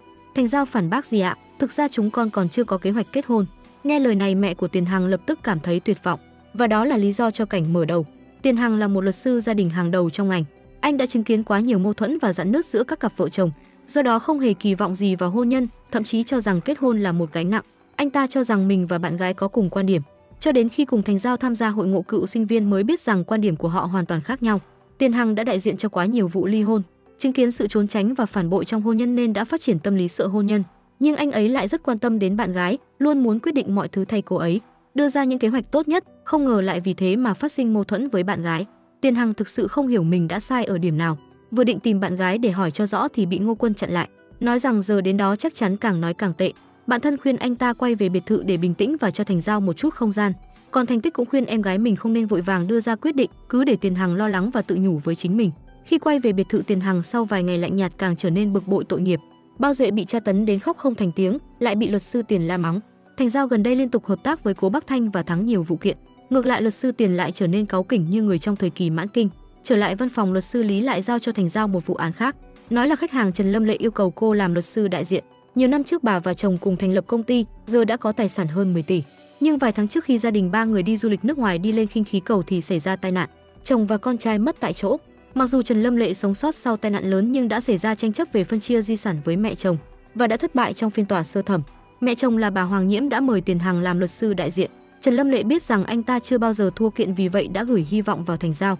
Sau khi hiểu rõ yêu cầu của đối phương, Thành Giao trực tiếp nói rằng cô sẽ cố gắng hết sức để giúp cô ta thắng kiện, nhưng sẽ không sử dụng danh tính của mình để ảnh hưởng đến luật sư bên kia. Mặc dù Trần Lâm Lệ nghe có vẻ hơi thất vọng, nhưng cuối cùng vẫn quyết định để Thành Giao làm luật sư đại diện cho phiên tòa phúc thẩm. Khi Tiền Hằng biết Thành Giao nhận vụ án của Trần Lâm Lệ, anh vội vàng đến tìm, hy vọng cô từ bỏ việc đại diện cho vụ án này. Anh không muốn mối quan hệ của họ trở nên tồi tệ hơn. Đây là công việc anh không thể nhường em được. Thành Giao liền đanh đá trả lời lại. Tại sao anh phải nhường tôi? Hay anh nghĩ rằng tôi sẽ sử dụng danh tính bạn gái để ép anh nhượng bộ? Anh chưa bao giờ coi tôi là một luật sư chín chắn, độc lập. Lần trước tôi nói về sự tôn trọng, anh chẳng hề lắng nghe. Thành Giao vừa đảm nhiệm một vụ án tranh chấp gia sản, nhưng chỉ sau vài ngày bên kia đã chọn tự kết liễu đời mình. Hóa ra hôm nay là ngày sinh nhật của chồng cô ta. Vì không thể chịu đựng được nỗi đau mất mát và cú sốc quá lớn này, cô ta đã nhảy lầu để chấm dứt nỗi đau này. Nghe từ những người làm chứng thì thật sự Trần Lâm Lệ thực sự rất yêu chồng.